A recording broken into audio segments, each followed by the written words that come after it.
AT&T Broadband.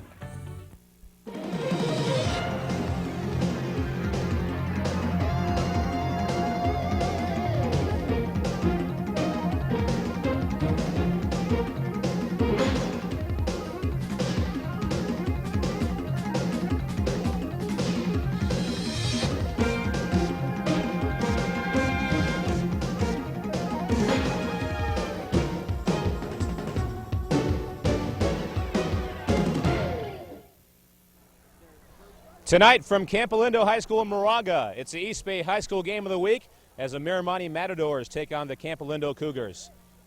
Hi again, everybody. I'm Reza Sadeghian. Glad you could join us tonight again for the AT&T Broadband East Bay High School Game of the Week. And tonight we have a great ball game lined up for you between two longtime rivals, the Miramonte Matadors of Orinda and the Campolindo Cougars of Moraga. And joining me tonight is Scott Woolwine. And Scotty, every year when these two teams meet, you know it's going to be a good game. You know it's going to be a hard-fought game, and I expect that tonight. I think you're exactly right, Reza. It's a big rivalry. Miramonte's coming off a tough-fought win over Alhambra. They were only able to put up 16 points on the board. This comes after 6 games of 40 points or more. As far as Campolindo goes, they were able to put up 52 points on the board last week in a big win over Mount Diablo.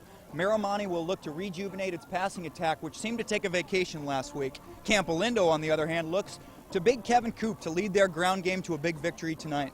Well, Coop's been solid all season long, and tonight this is a game that features 2 games with a combined 3 losses, so they're both going to qualify for postseason play. But if you're Miramonte, you're not exactly smelling roses right about now, but perhaps something just as good, and that's a league championship on the horizon. Well, you're exactly right, Reza. Miramonte with a win tonight, easy as pie. They clinch the league title. Campolindo, on the other hand, could get a big win tonight and stay in the hunt for a 3-way league title. Well, it should be a dandy for Moraga, and we'll be back with the opening kickoff and more after these important messages. Tonight's AT&T Broadband Game of the Week is made possible by a generous donation from Rocco's Ristorante Pizzeria in Walnut Creek. Located in the Encina Grande Shopping Center, Rocco's Ristorante Pizzeria has classic Italian pastas, gourmet pizzas, and a family atmosphere. Locally owned and operated by Rocco Bialy and family, Rocco's is a great place to go after the game. Rocco's Ristorante Pizzeria, voted the best pizza in Contra Costa by the readers of the Contra Costa Times. And by Paramount Technology of Concord, located behind Tower Records. Paramount Technology has been selling and fixing computers for more than 6 years. With in-house customer service and repairs, Paramount Technology is there for you. Thank you, Paramount Technology, for supporting local high school sports in Contra Costa County. You can join the AT&T Broadband Game of the Week team and help support our effort to bring quality local sports to 140,000 cable customers in central Contra Costa, while highlighting your business during the game. The AT&T Broadband Game of the Week is your opportunity to increase viewer awareness of your business and be a part of the excitement of local hard-hitting football action. If your business is interested, please give us a call, 925-933-6264.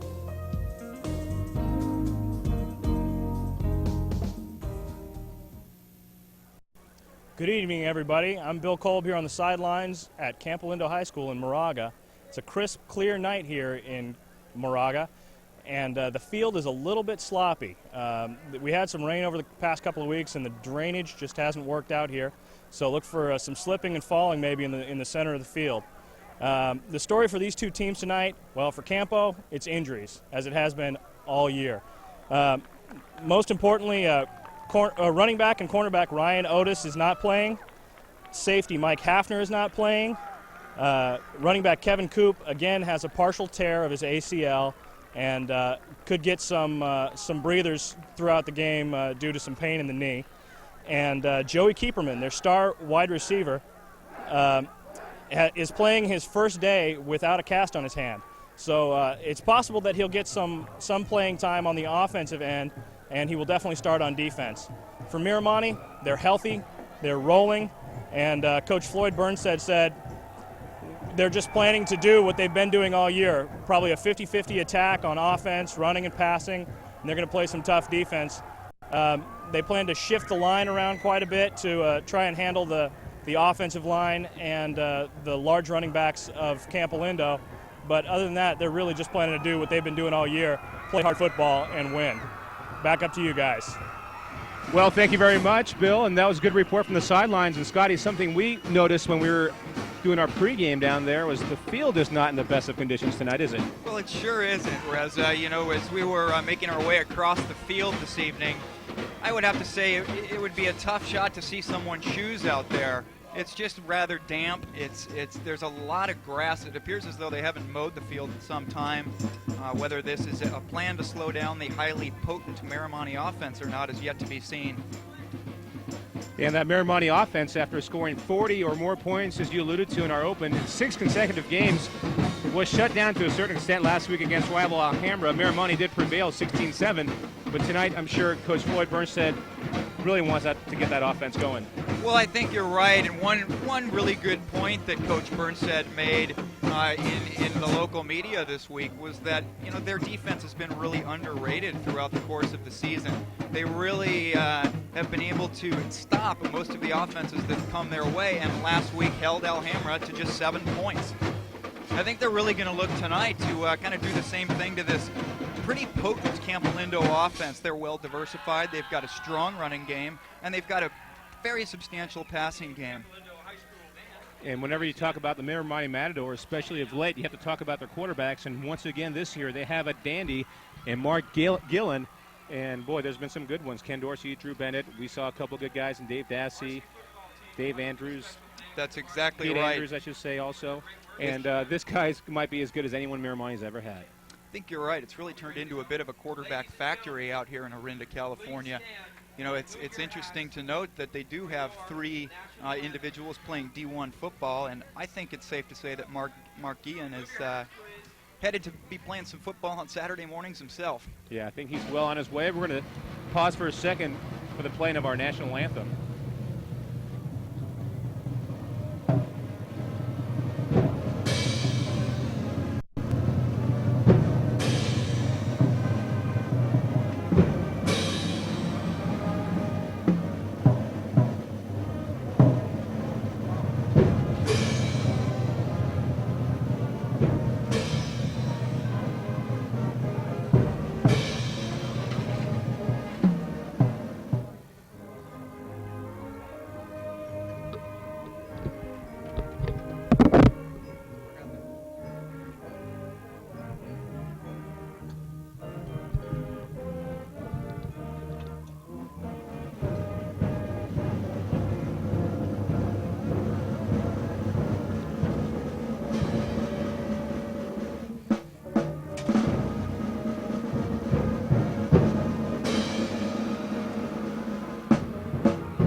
Moments away from tonight's kickoff between the Miramonte Matadors and the Campolindo Cougars.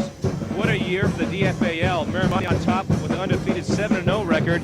Los Lomas and Campolindo 6-1. Alhambra 5-3. College Park at 4-4. That tells you it's been a very competitive league thus far. You're absolutely right. Miramonte would really like to win this game tonight and really just be done with the whole league title. Losing tonight would put a little bit of a question mark into the equation, and should Campolindo win tonight and Miramonte win out the rest of the season, we would be looking at a 3-way tie for the league title, along with Los Lomas out in Walnut Creek. And there's a good look at the standings of the DFAL. Miramonte coming off a 16-7 win over Alhambra. And also Campolindo coming off a big win over Mount Diablo in which they scored over 50 points. Miramonte will kick the ball off. Campolindo has won the toss. They have elected to receive, and kicking off for Miramonte is Nick Rudd. And back to receive is Kevin Coop. And Coop will field the ball inside his own 10-yard line. Juking and jiving his way, comes to the outside, picks up a couple extra yards. Nice open field tackle made by the Miramonte special teams. Spearheading the charts for the Matadors that time, George Crowell. Great tackle by George Crowell there. Really had some good pursuit on that.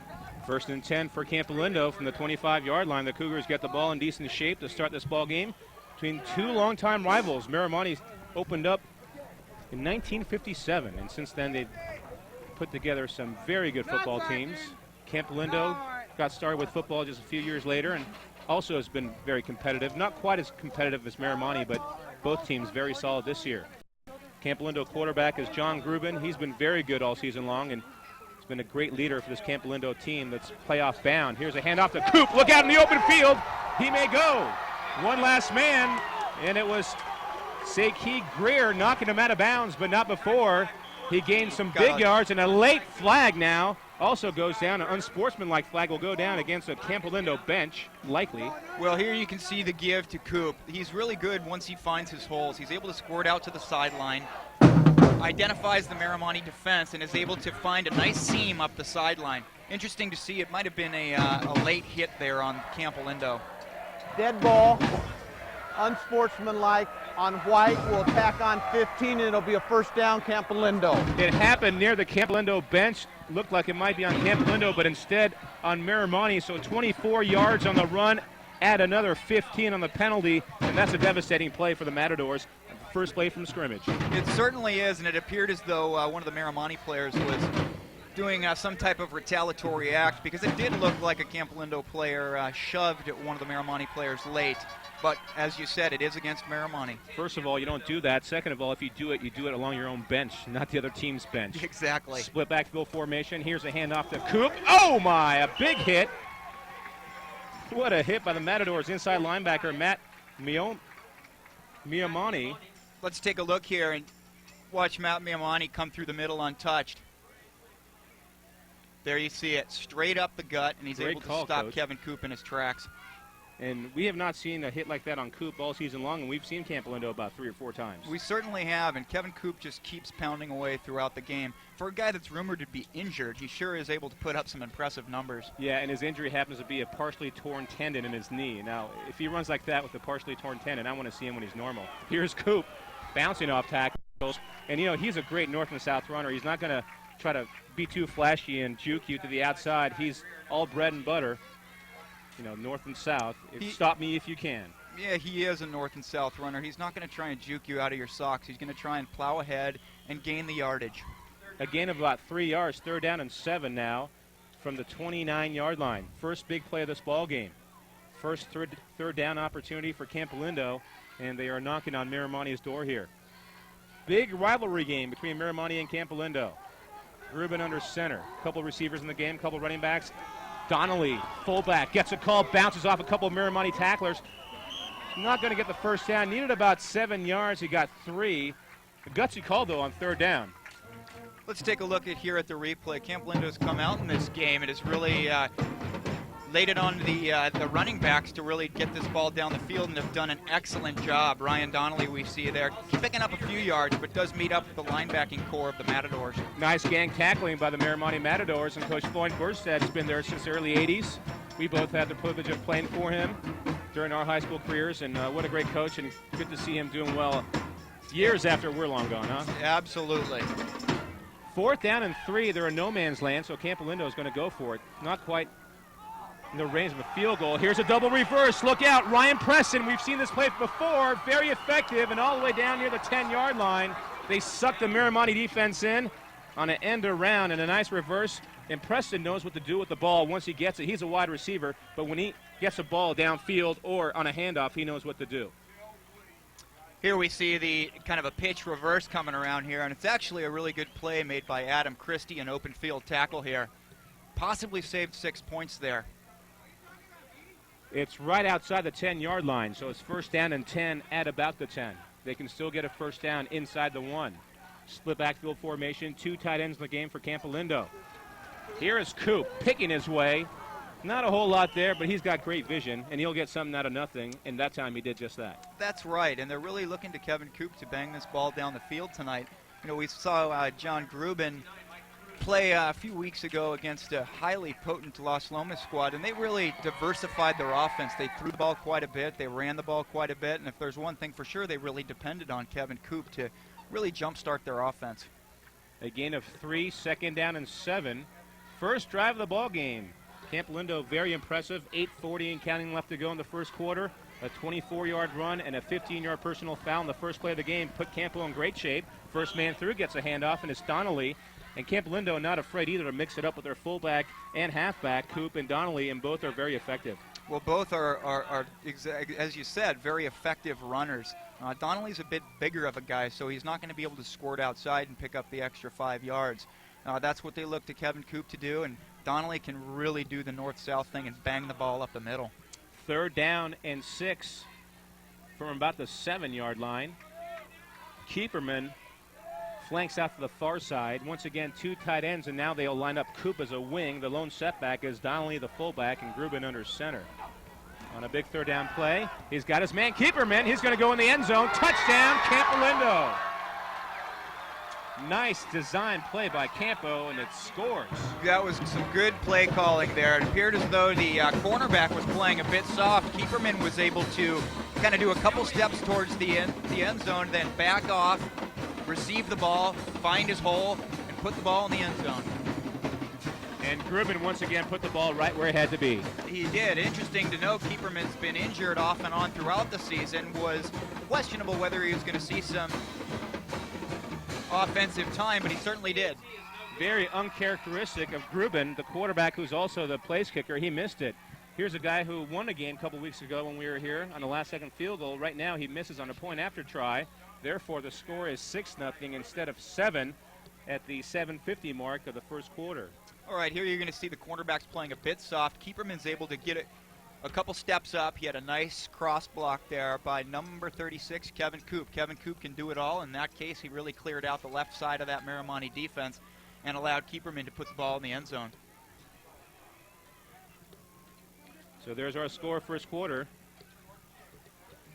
Campolindo draws first blood. What an impressive drive, and more importantly, I think, Scotty, they kept that Miramonte offense, a high-powered offense, off the field for a while. And that's really going to be the key to the game for the Campolindo Cougars. They've got to keep this Miramonte offense off the field. Now, as we mentioned earlier, Miramonte does have a very stingy defense, but as we saw right there on that first set of offensive plays for Campolindo, they really were able to find some holes within the Miramonte defense. And the Matadors counter with 3 return men as Grubin will kick it off. Carey, Greer, and Lacey all back to receive, and it's going to be Carey from inside his 10, and he carries the ball, twists and turns his way across the 20, the 25, and near the 30, and Miramonte will have the ball in good shape. 1st down and 10. First time this year we've seen Mark Gillen. We have seen some good quarterbacks. Mac Gutierrez from De La Salle, Brian Luke from Los Lomas, and we've been told this guy is as good as anyone we've seen, so we want to see him. We Bring him on. want to see him. I'm really excited to see this guy play. Watching Brian Luke a few weeks ago, I was just taken aback by the poise that he had. Really amazing. Our palatial digs here, Campolindo High School. A couple receivers to the near side for Miramonte, one to the far side. Lone setback appears to be Carey. And that's David Hung in motion for Miramonte. Gillen to throw. Across the middle of the field. It's complete. Well, Charlie Robertson's a big guy there on the receiving end.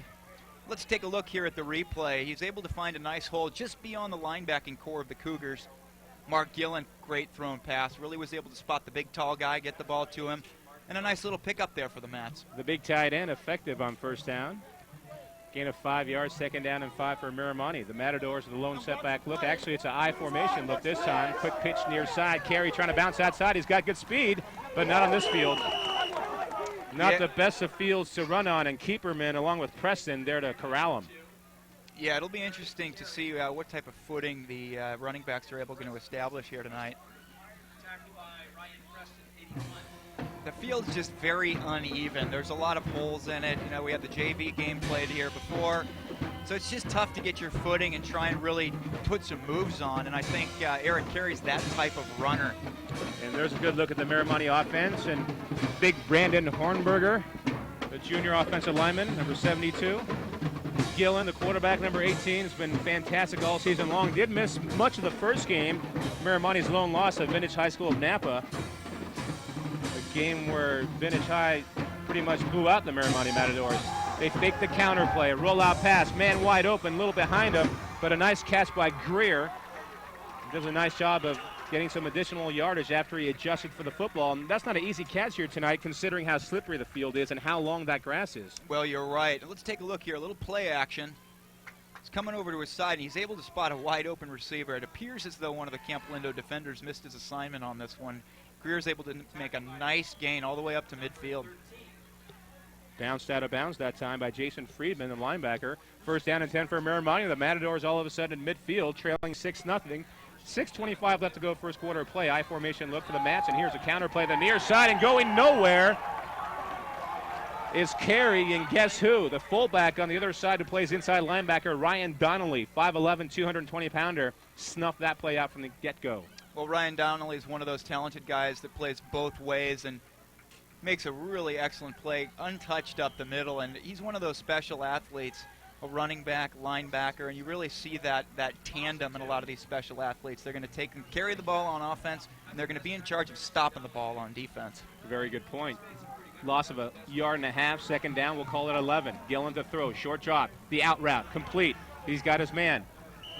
Enberg, Mark Enberg gets the lost yardage and then some. He's going to be a couple yards shy of the first down to the Campolindo 42-yard line. And Gillen has been very impressive on his first 2 or 3 throws of tonight's ball game. He really has, and what's been interesting on these first few passing plays is that it appears as though the receivers are having a little tough time handling the ball. It appears as though it's slick, but these Miramonte receivers are talented, and they're able to come up with the ball. Indeed they are. Second down and 2. Running play up the middle. Carey, and he carries for a first down. Punishing tacklers as he gets across a 40 near the 37-yard line. First real positive gain on the ground for Miramonte here tonight on their first offensive drive. Well, you can watch Carey here, and just look at the momentum he carries going into the pile. He's really able to use his power to get through the first few defenders and ends up picking up a few extra yards that he may not have. Dos Pigot with the tackle, not before it results in a Miramonte first down. And great surge by that offensive line. I think that helped out a lot. He had full steam before he hit the line of scrimmage. In fact, he had it when he passed that line of scrimmage. Gillen, short out, has his man complete. Not a whole lot there, though. Complete to Josh Hunsucker. And Hunsucker maybe got a yard on first down. All that for a yard and a half. Let's take a look at it here in our Paramount Technology replay. Simple pattern, little 5-yard out. And once again, these Miramonte receivers are able to come up with the ball regardless of where it's thrown. And Jonathan Keeperman with a great open field tackle. Keeperman, he had the first touchdown of tonight's game. The difference, in fact, right now, it's 6-0.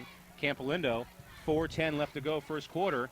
Campolindo scoring on their first drive. Miramonte trying to answer here on the road. Just about a 2 or 3 mile drive from Moraga Road. It's a drive I remember taking quite often. Moraga Way, I should say. I haven't been there so long, it seems like. Carey up the middle, twisting and turning his way. Nice game, but I think this one's coming back. Miramonte on Moraga Way, Campolindo on Moraga Road. A short drive. And a nice game by Miramonte appears to be wiped out due to a penalty. Let's wait and see what our official has to say. Yeah, usually when you see the flag thrown in that part of the Holding. field, holding on the offense. Against Miramonte, 10 yards from the spot of foul. Repeat, second down. And that kind of hurts because right when Miramonte appears to be getting the running game clicking, a big holding call will ruin everything for you. Yeah, it really does. That kind of stings the Miramonte offense a little bit. Fortunately, they're a high-powered offense. They have the ability to make up a penalty like that, but you do not want to keep piling those penalties on. Coach Burnstead alluded to that last week. No penalties. Second down and 20, ball all the way back to the 47-yard line. Gillen flushed, fires, what a gun, and right through his intended receiver's hands. And that time, for the first time, Scotty, tonight we saw what kind of arm this guy has. It's a wet ball, and it's pretty impressive. Devin Wright, the intended receiver, a little bit behind him, went right through his hands, perhaps should have had it. Yeah, a little behind him, a little above him, but you know, I think throughout the course of the game, a few of these balls inevitably will be dropped. It's just a matter of making the connection enough and getting the ball to the open receiver. Gillen with some good touch. That time he put the mustard on, but for the first 4 or 5 throws tonight, he showed some real nice touch, and that time he had to drill it.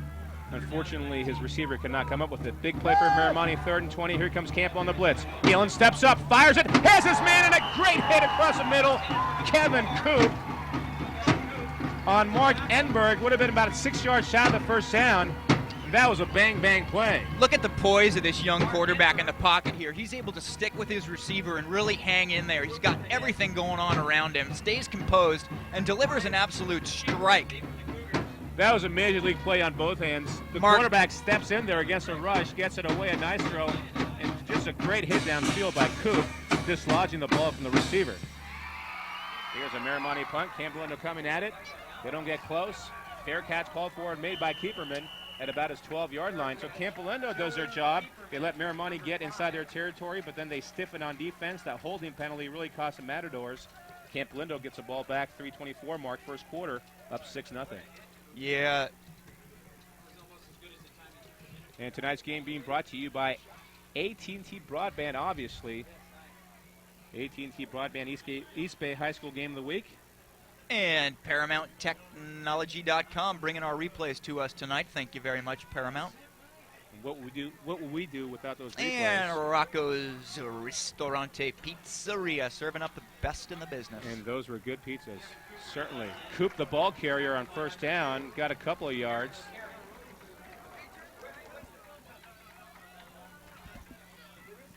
Gain of a couple of yards for Miramonte. Make that Campolindo. 2nd down and 8 coming up. The 3-minute mark of the first quarter. Campolindo's got to feel really good, Reza, about being able to stop this highly potent Miramonte offense on their first series. At home, and they have the lead. And Preston comes out of the game. Keeperman checks in. Grubin under center. Offset eye look. Here's a handoff to Coop, and not a whole lot there. Miramonte had that diagnosed from the outset. Spearheading the charge. Well, that's right where you and I walked across the field before the game. Yeah, and that part of the field is just it's muddy, it's deep, it's very spotty and tough to get your footing. Yeah, it's almost like a national park. Very high grass. Very high grass. Big play for Campo here. 3rd down and 7. They have 3 receivers in the ball game. Short drop back. Keeperman has it. Cuts it inside. And a great open field tackle by Miramonte. Oh, boy, what a stick that was. Mike Cruz, the junior linebacker. And that saved the first down for the Matadors. Let's take a look at the pursuit here by Mike Cruz. He's able to spot this pass. Keeps a good attention to detail on the defensive side of the ball. Spots Keeperman, is able to zone in on him and make it a tackle for a very, very short gain. That is one heck of a tackle. Campolindo now will punt the ball away. Miramonte back to receive. They have a couple of return men. Look out, this is going to be trouble. Greer fumbled it, now picks it up, goes backwards. Not great footing tonight, as I said, so he's not going to be able to outrun many people. And certainly not the Campolindo special teams, about 5 or 6 of them on that occasion.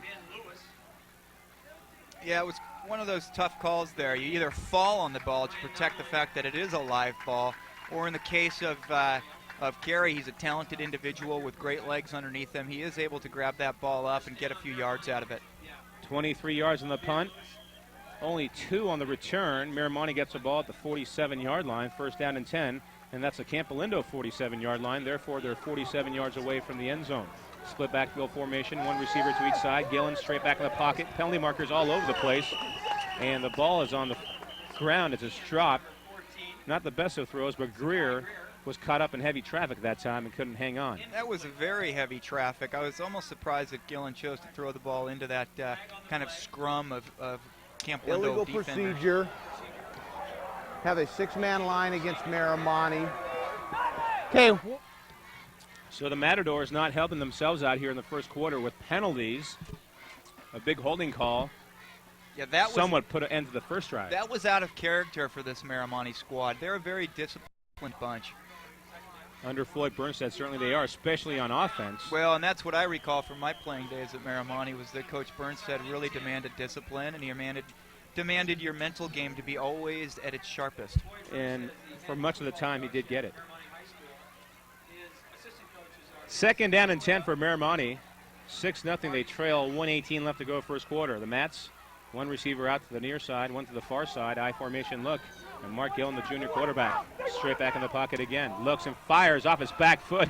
That was very nice. That was very impressive. Has his man, and near a first down is Josh Hunsucker, senior wide receiver. And that's going to be awfully close, perhaps maybe a foot shy. Let's take a look here at Gillen. He's able to spot his open receiver. Our problem is he spots him when he's on his back foot. Now what separates a good quarterback from a great one is the ability to deliver the ball efficiently and on a rope, as Mark did there. Great play by this great quarterback. Third down and maybe a half a yard. Big play for Miramonte. The running game a little suspect early on for the Matadors. Of late, though, they have been getting good chunks, except for a big holding call.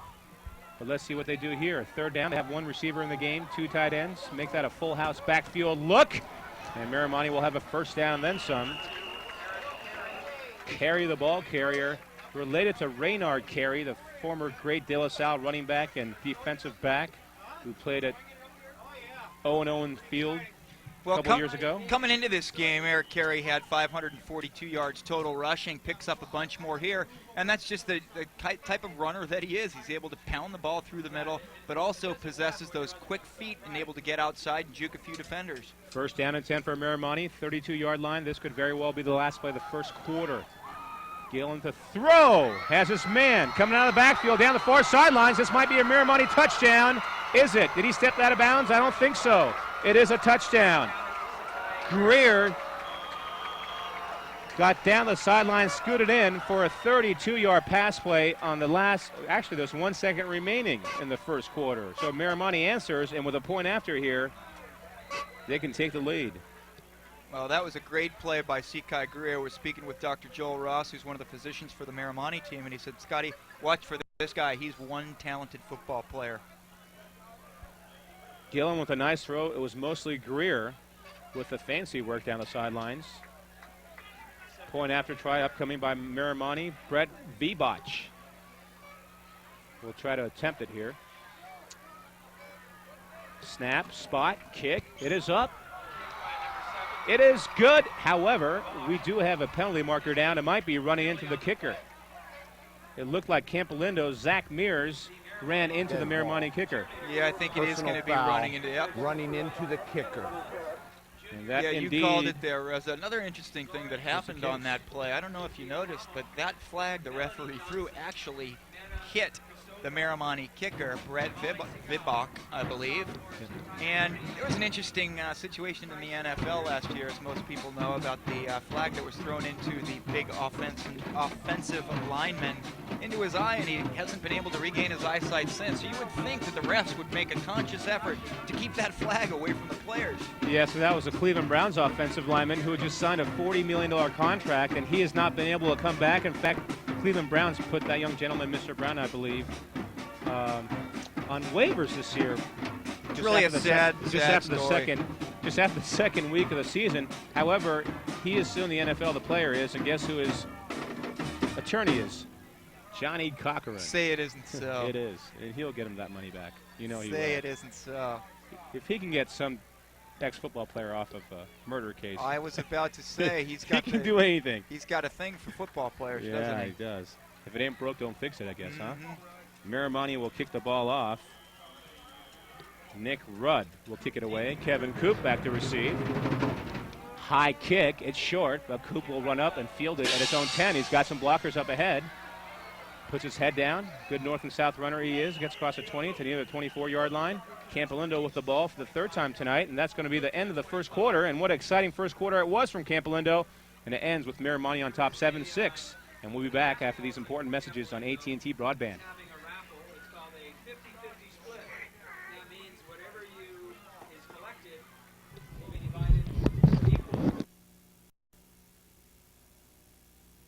Tonight's AT&T Broadband Game of the Week is made possible by a generous donation from Rocco's Ristorante Pizzeria in Walnut Creek.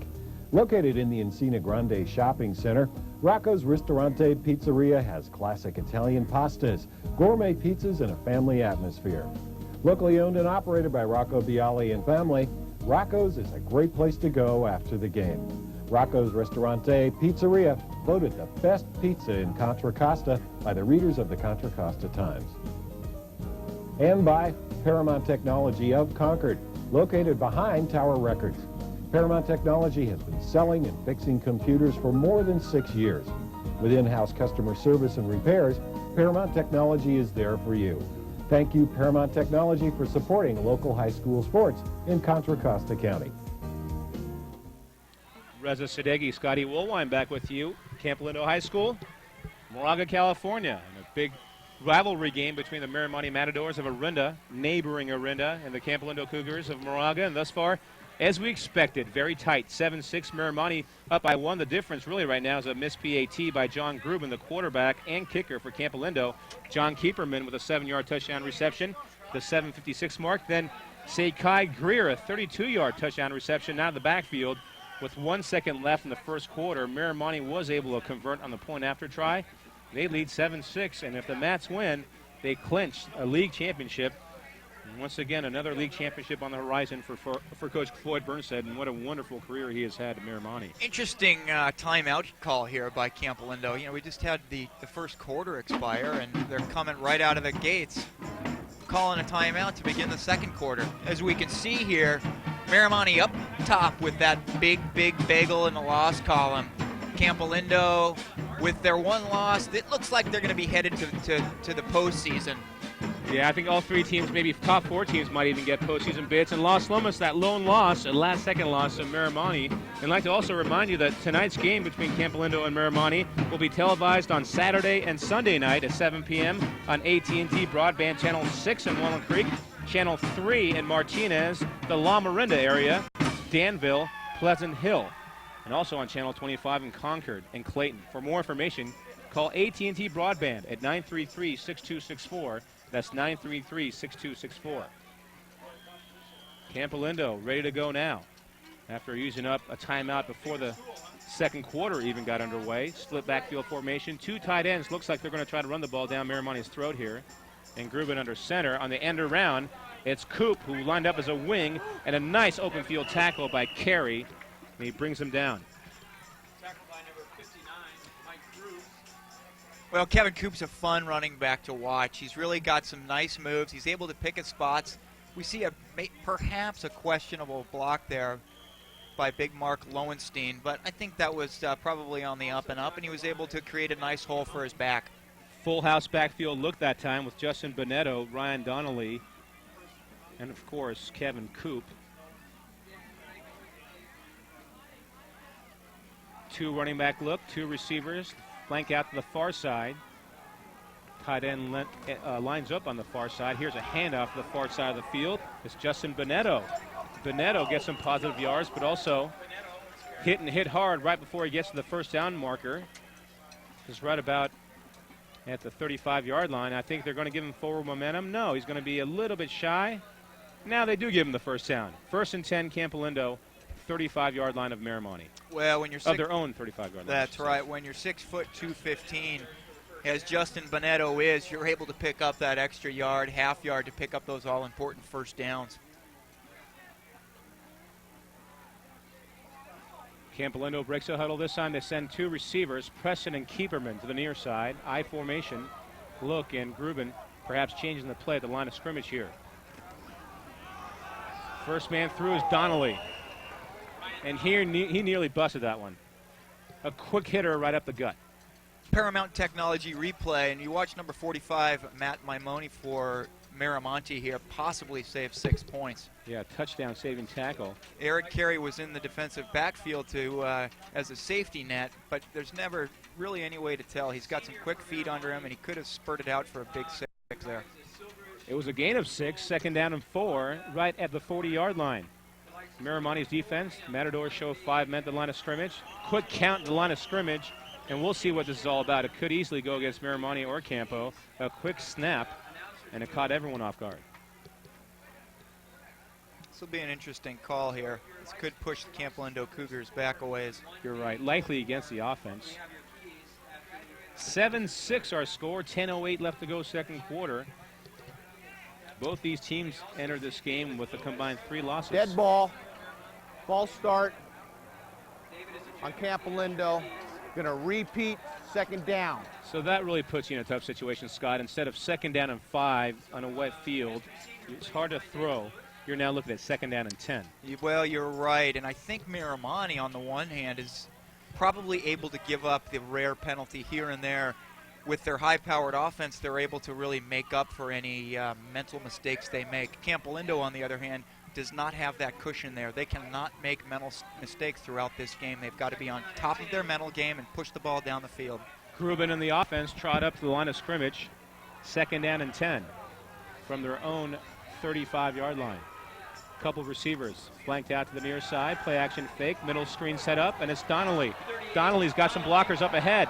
Look out, he's a big runner. He knows what to do when he gets the ball across midfield, still on his feet and bounced out of bounds at about the 35-yard line on 2nd down and 10.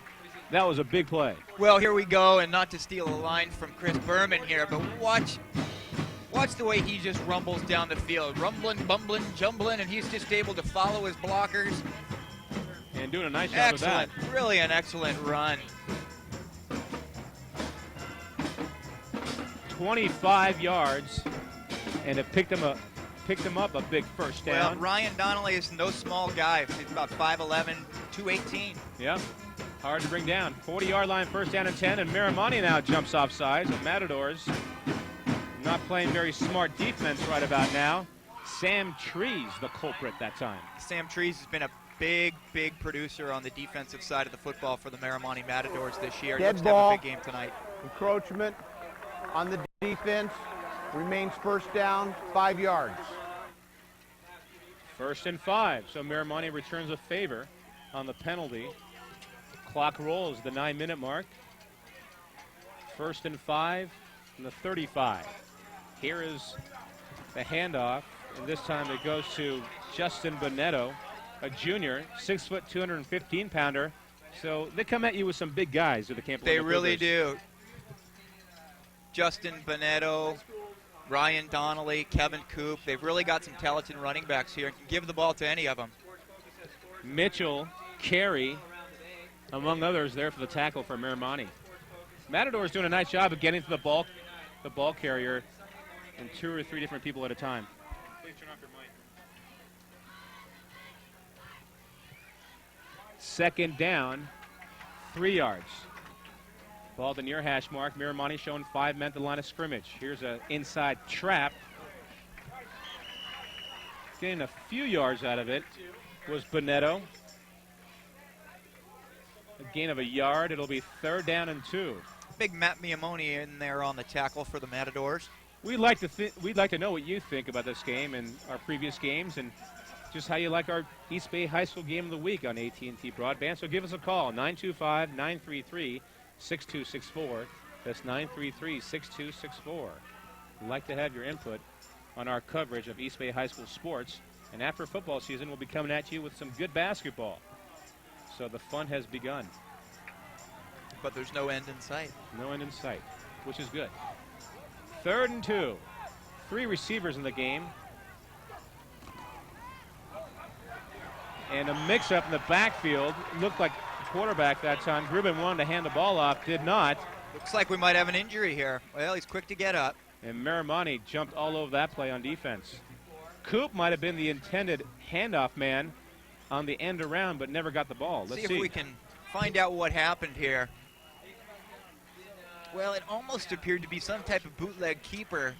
Grubin's just unable to find any opening on the outside, and ooh, looks like big number 54 for the Matadors. That would be Sam Trees, is able to fall right on top of him for no gain, and it looks like Grubin might be a little shaken up. I think he is, and John Woodcox of Miramonte, the linebacker, a junior, got good penetration that time. Grubin wanted to turn the ball upfield. There was nowhere to go. His big old number 37 was right in his face. And once again, a look at the standings of the DFAL. Once again, a very competitive league, I should say. And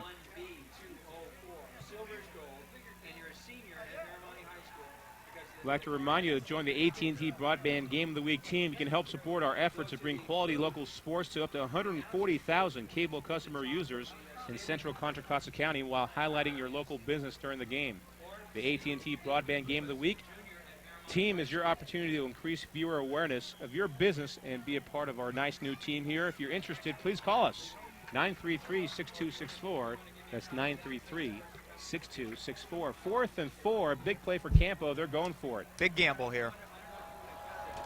Grubin on the half rollout, pressured, fires it, has his man, threw it little low, incomplete, press in the intended receiver, and Miramonte has held. Well, Johnny Grubin looks like he's really hurting, and that may have been the straw that broke the camel's back right there. He could be out for a while. Let's see he's what really resilience this tight. young man has here. So Miramonte now gets the ball in decent shape. Campolindo looked like they were going to do something with the football until the Matador defense stiffened. First down and 10, 35-yard line. The Mats with the ball and the lead. 7-6, 6:59 left to go. Second quarter of play from Campolindo High School in Moraga. Right down the road from Orinda. And here's Carey. Big opening. Near a first down. He was one tackle away from busting that thing.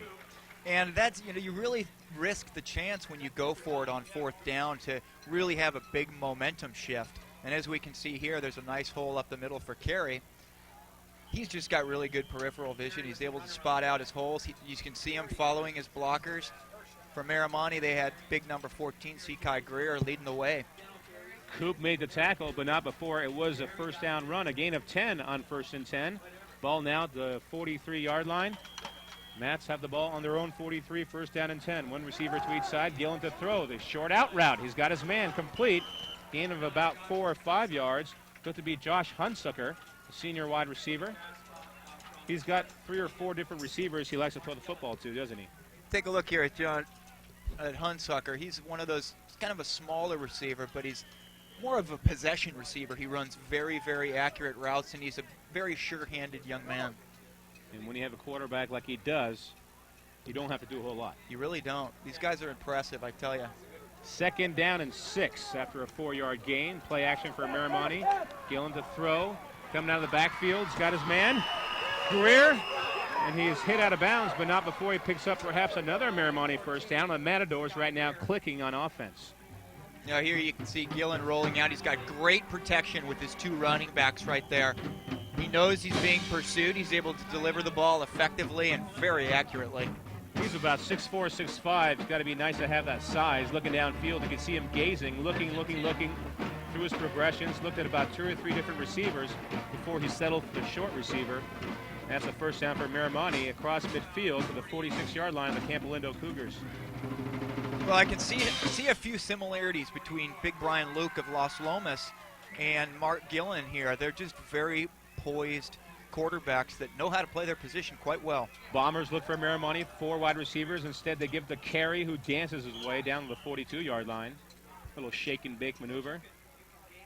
Miramonte spreads the field out that time and settles for a run. As you and I talked about a couple of weeks ago, Reza, it's just interesting to see the poise. And you saw there, we kind of missed it, but Mark Gillen is really effective with the ability to play action pass. He's able to hide the ball. He just really looks like he's definitely going to be playing D1 football one of these days. Zach Mears made the tackle. Campolindo, I think, calls a timeout here. Both teams ready to go. Officials stop play. Now the referee comes over and talks to Kevin Macy, the Campolindo coach. Both teams want to play ball, but the officials won't let them. Well, Kevin Macy took over this program about 5 years ago, and he's really turned it around. These guys, as you saw in the league standings, they're right up top of the league. And what the referee is telling both benches, make sure, coaches, that your players are 2 or 3 yards off the line, off the sidelines, or else it's going to be a penalty. So, in fact, it was a warning. He went first to the Campolindo side, set that, and he went over to Coach Floyd Burnside of Miramonte. Make sure Coach knows, and, Coach turned around, just gave him a look, didn't have to say much.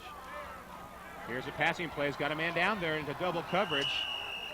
And if that doesn't show he's got a good arm, I don't know what does. Mark Gillen guns it on a wet ball, wet night, misty night. And a Campolindo quarterback change perhaps happening soon. Well, that's Kevin Erzbeimer warming up for the Campolindo Cougars, I believe. We're going to have to verify this. It could be he or Ian Kidd. We're yet to know which one's going to come in here. It appears as though it's going to be Ian Kidd. Miramonte, though, has the ball right now. 3rd down and 7. Campolindo needs a big stop on defense from their own 42-yard line. Miramonte with the lead and the ball. Up by 1, 7-6. Play action for Gillen. Has a man wide open. A nice catch made by the Matadors' Greer. Sekai Greer with another big conversion on 3rd down. Paramount Technologies replay. Here we go. The big, strong junior quarterback able to make a nice pass. And what a great catch by Sekai Greer. These guys have impressed me thus far with their hands on this chilly night. Yeah, Greer's been very effective. In fact, on his touchdown pass, he made a nice catch, 32 yards out of the backfield, the lone Miramonte score. Scampered down, yeah. In a play that set up that touchdown, he made a nice adjustment also. So we've seen some very good things from him tonight. Here's Carey off that left side, and they're doing some damage off that left side, and he nearly got in the end zone off that left side. 4:45 and counting left to go, second quarter, and Miramonte knocking on the door right now. They are knocking on the door, and as we've seen throughout this first half, Miramonte has an extremely balanced offensive attack.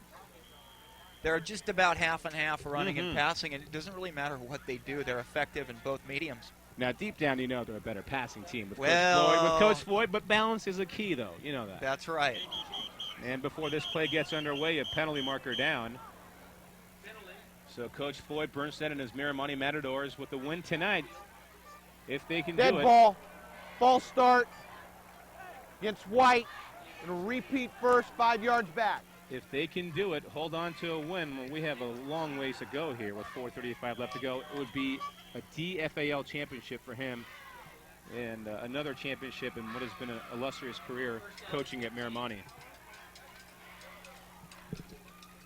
And there's a look at the Campolindo bench trying to figure out who might be our next quarterback, and Scotty just alluded to the fact it's probably going to be Ian Kidd.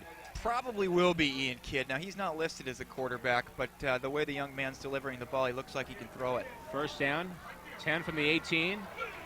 Greer out of the backfield again.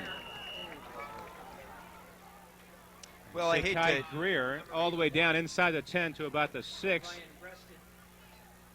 Now here we can see Mark Gillen checks off his first receiver, unopened, goes to his second receiver, wide open.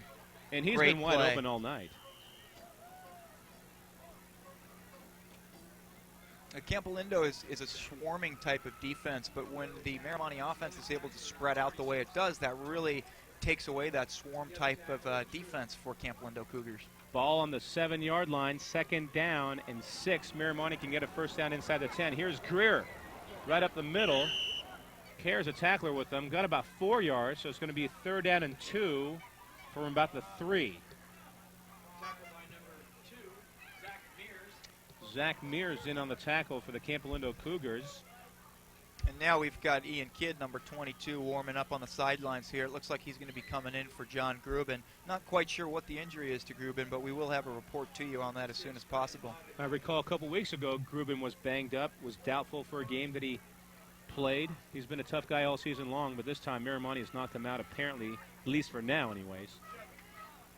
Big play for the Miramonte Matadors, third down and 2. Receiver goes in motion. Here's a handoff to Greer. Make that carry. And he's going to be very close to a first down.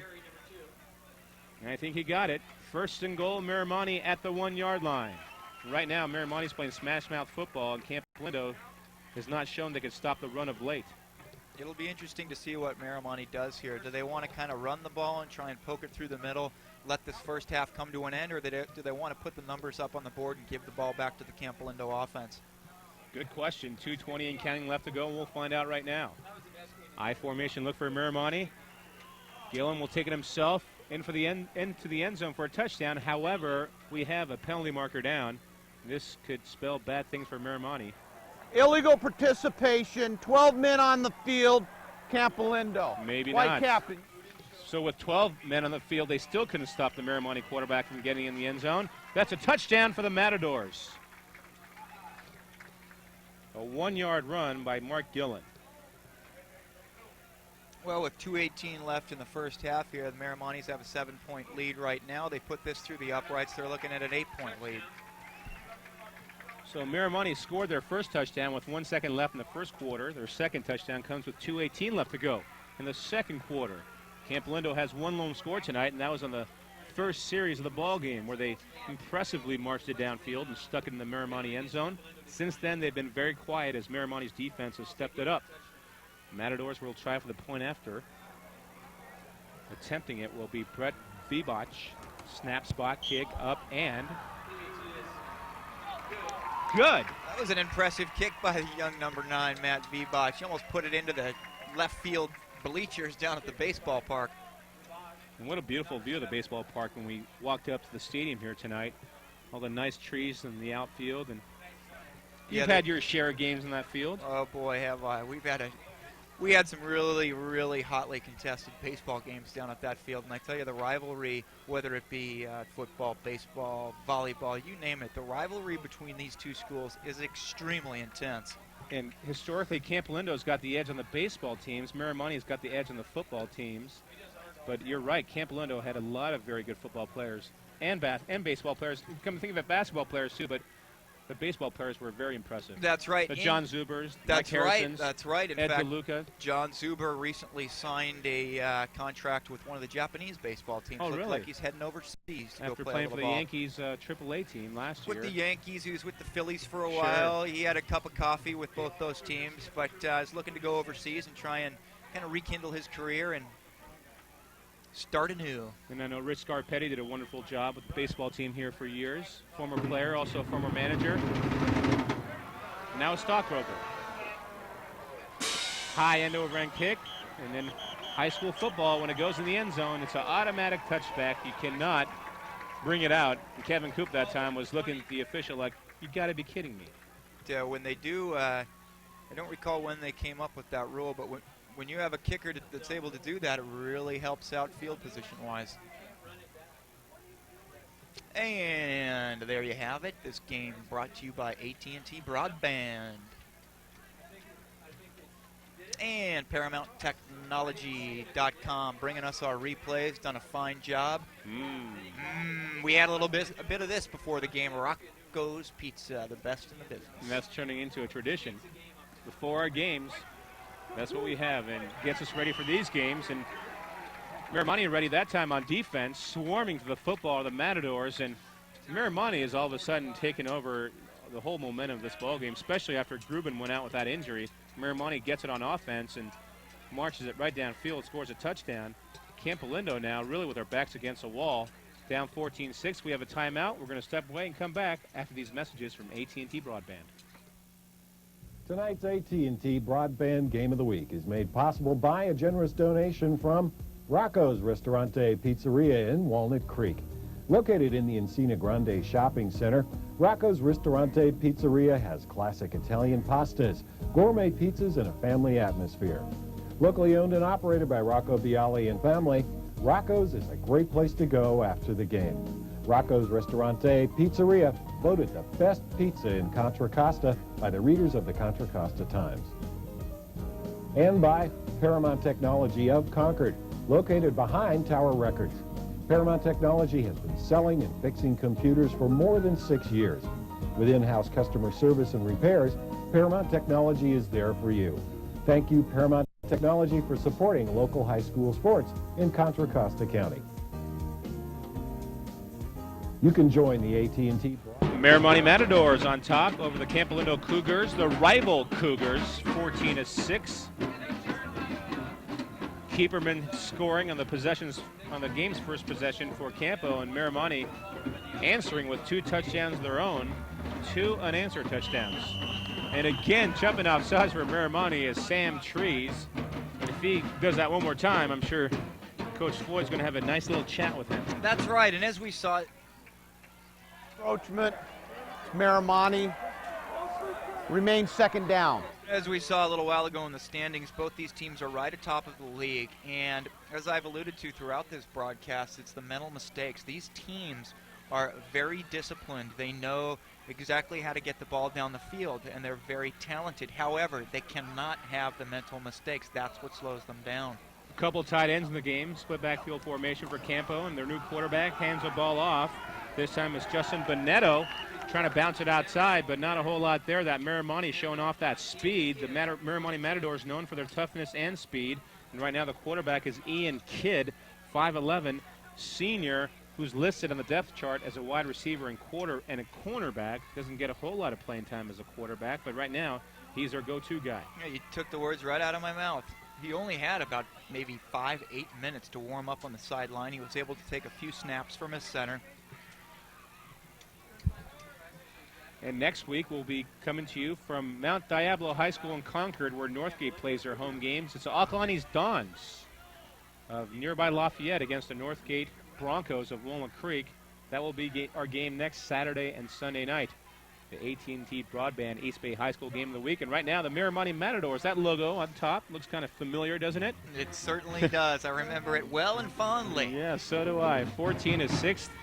The Matadors on top of the Cougars in this big rivalry game on Moraga Way and Moraga Road. 3rd down and 3 for Campolindo. They trail by 8, and they need a first down here. 1:58 left to go. Passing play, Kid to throw, fires, has his man, incomplete. Keeperman, the intended receiver, and wait, they're going to give it to him. Keeperman wants it. The officials are going to talk about it. Very close. Miramonte thinks it was incomplete. Let's see if we can spot what happens to the old pigskin here. I'm impressed with Ian Kidd thus far. He stays poised in the pocket, makes a nice delivery.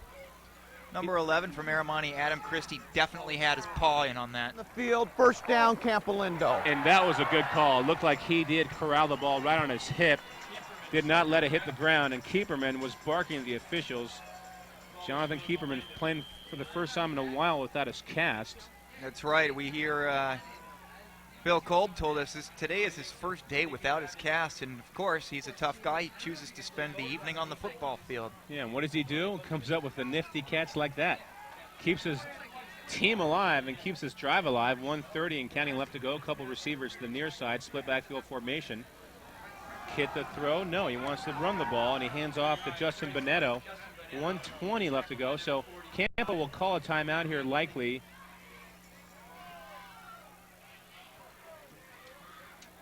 Well, with 1:21 left to go, they got to start passing the ball. Yeah, with $1:21 left on the clock, Campolindo's got to put some numbers on the board, whether it be 3, 6. They've got to put something up and keep this momentum from getting out of hand. Hey, those guys in the background look pretty familiar.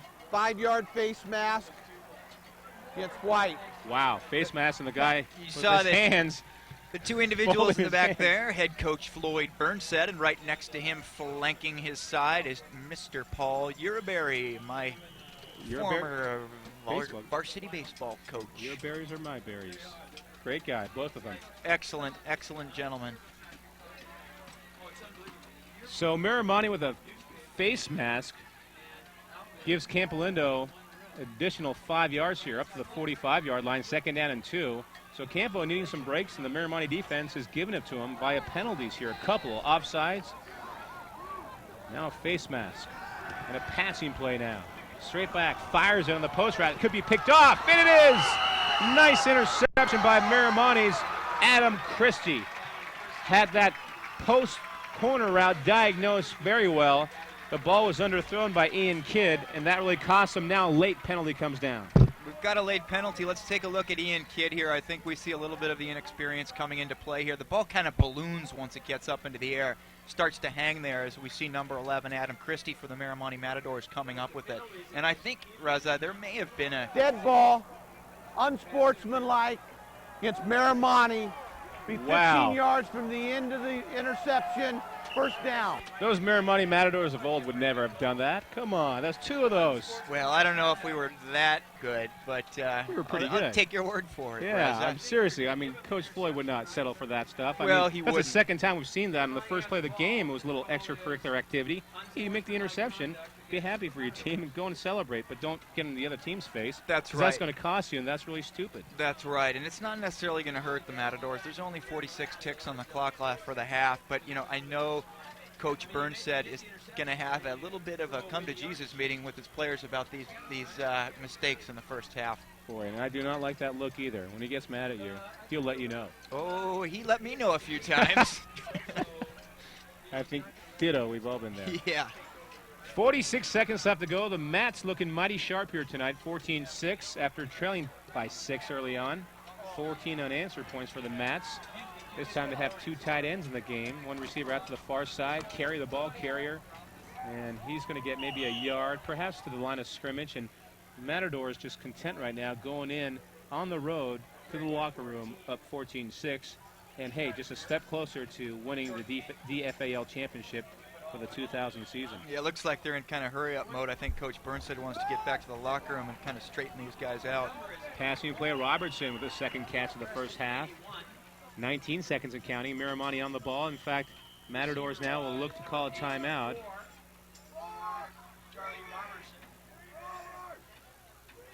15 ticks left to go. 3rd down and 3 upcoming for the Matadors.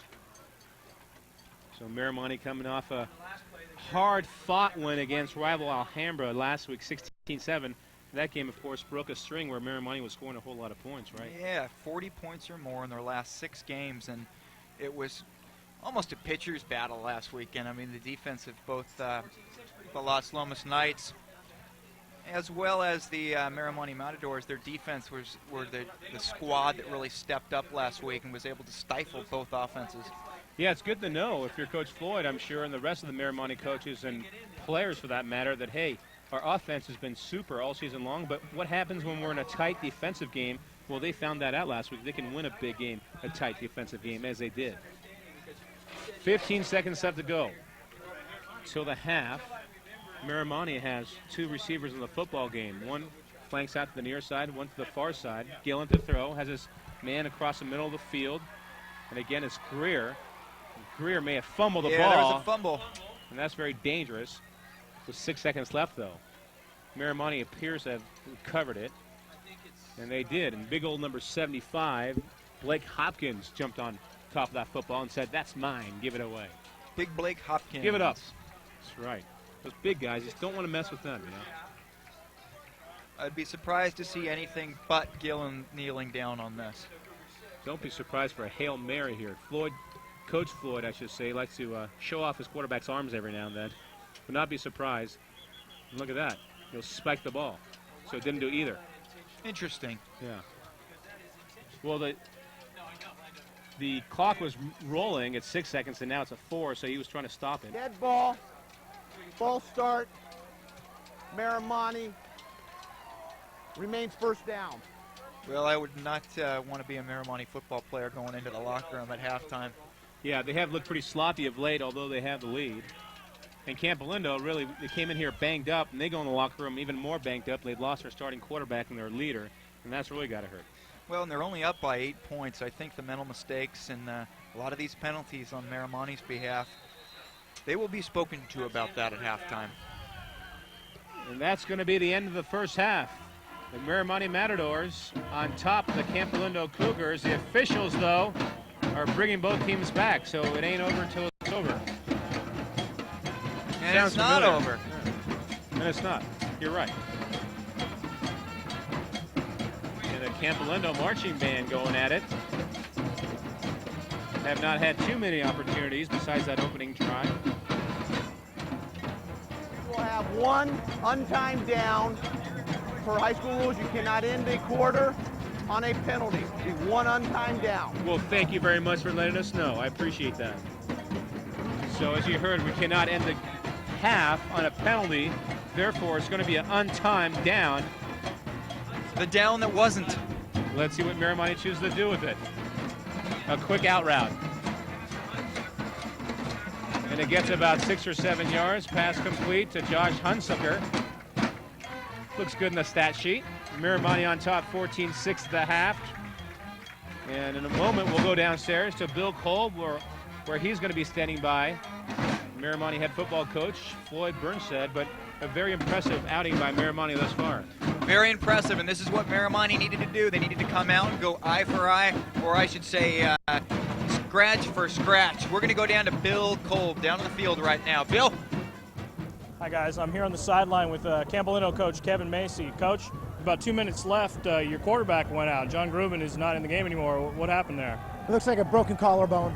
Oh, gee, so he's probably not going to be back for the second half. No. And Ian Kidd is your replacement? And well, he is now. He hasn't taken any snaps all year. So. In practice, in the game. And, yeah. Last time was when he played JV last year.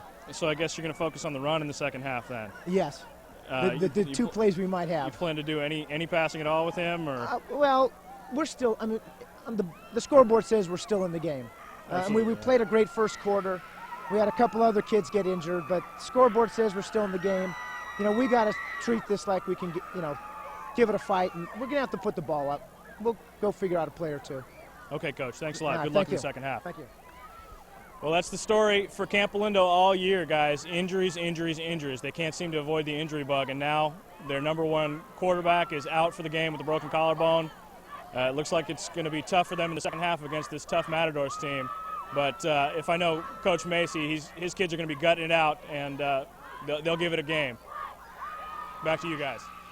Thank you very much, Bill. That was Bill Kolb with the great interview downstairs with Coach Kevin Macy of Campolindo. And Coach Macy's done wonderful things since he's taken over this Campolindo team. They fought back from tough injuries all season long, Scotty, and this might be the toughest of all. Their quarterback going out with a broken collarbone, and he talks about the backup not even taking any snaps, Ian Kidd, since his JV years. Wow, that's kind of shocking to hear that. It's going to be interesting to see what transpires over this second half, and as Coach Macy alluded, they're going to have to look to their ground game. Fortunately, they've got some good weapons in their backfield, because without those running weapons, they would have to turn to Ian Kidd, and as we saw him throw an interception late in the first half, their passing attack is questionable. And Coach Macy is right. His team is still very much in this game. It's a one-possession game, a touchdown and 2-point conversion, and they're right back in it in a deadlock.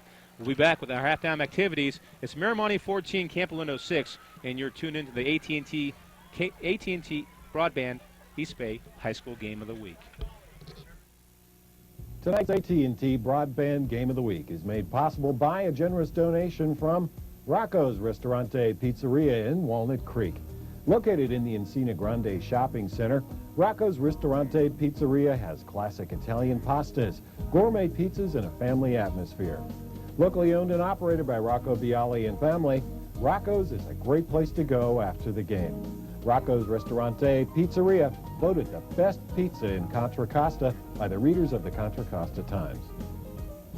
And by Paramount Technology of Concord, located behind Tower Records. Paramount Technology has been selling and fixing computers for more than 6 years. With in-house customer service and repairs, Paramount Technology is there for you. Thank you, Paramount Technology, for supporting local high school sports in Contra Costa County.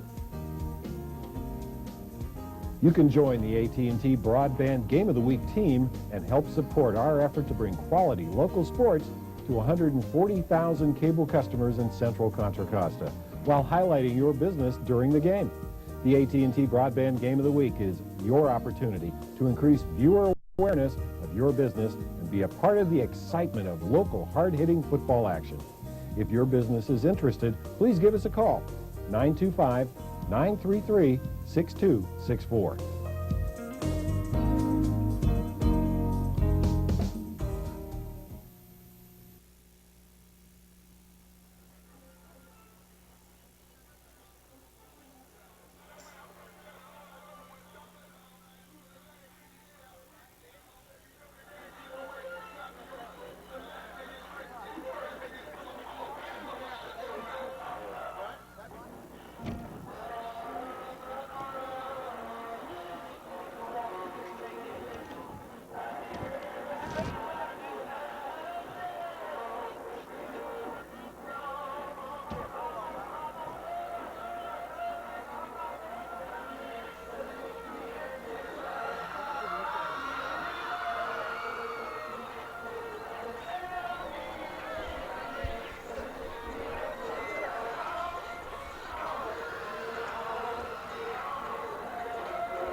find his arms are too weak to do anything, even shave himself. Frank has multiple sclerosis, an unpredictable neurological disease that strikes young adults, many with children. The National MS Society helps families learn to live with MS. They count on us. Can we count on you? With diabetes, you feel more vulnerable. Every day is a new challenge. Diabetes has made me improve my life. I take better care now. I could actually die from the flu. Being in control is the only way to survive. A flu shot? Guess you could say it's like a life preserver when you have diabetes. I'm going to ask my doctor for a flu shot today. As Tim Taylor, I know quite a bit about home improvement. As Tim Allen, I know quite a bit about cancer and how much emotional support people with that dreaded disease need. And I know where they can get it without cost of any kind. It's called the Wellness Community. If you or someone you know has cancer, the Wellness Community provides exactly the kind of psychological support to help you play a part in the fight for recovery. And it's free. For the Wellness Community nearest you, call 1-888-793-9355. You have everything to gain.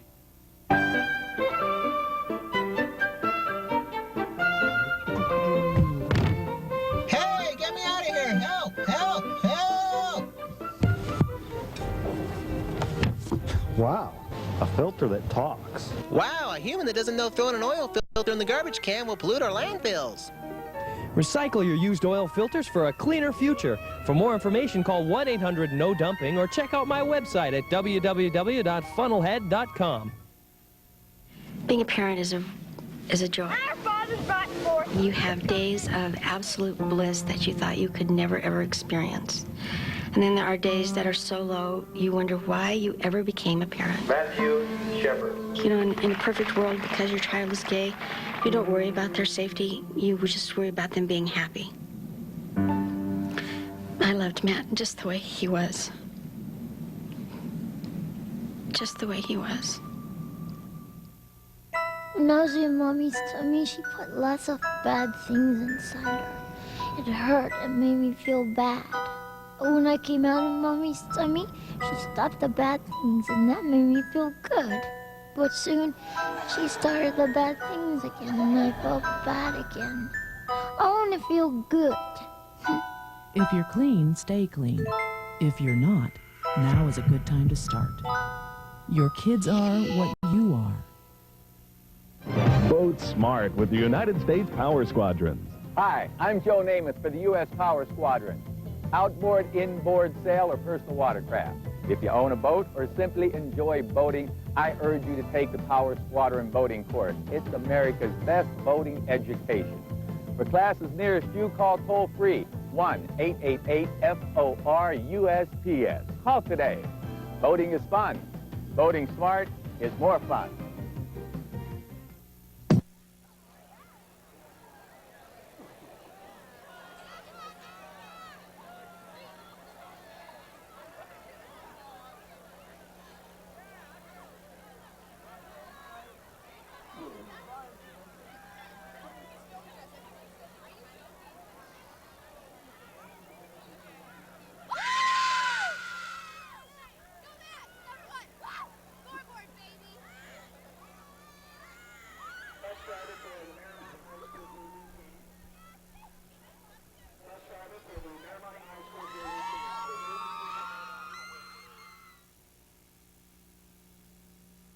Tonight's AT&T Broadband Game of the Week is made possible by a generous donation from Rocco's Ristorante Pizzeria in Walnut Creek.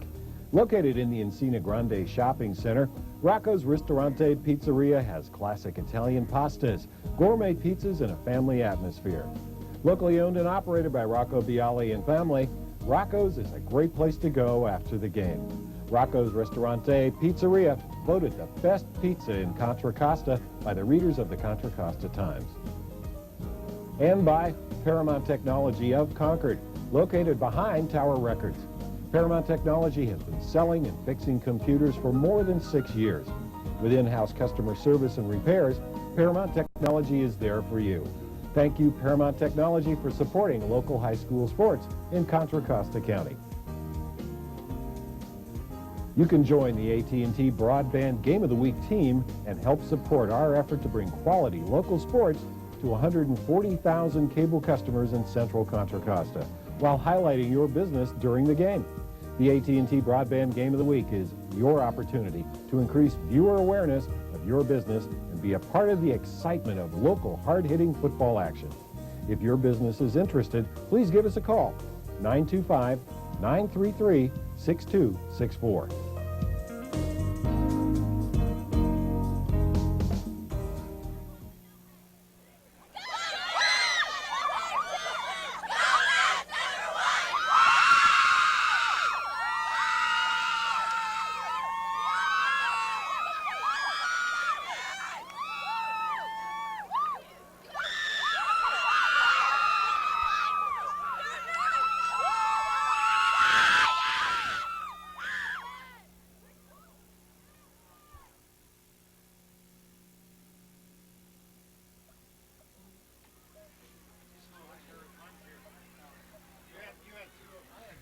Back at Campolindo High School in Moraga, that's our halftime score. The Miramonte Matadors up 14-6.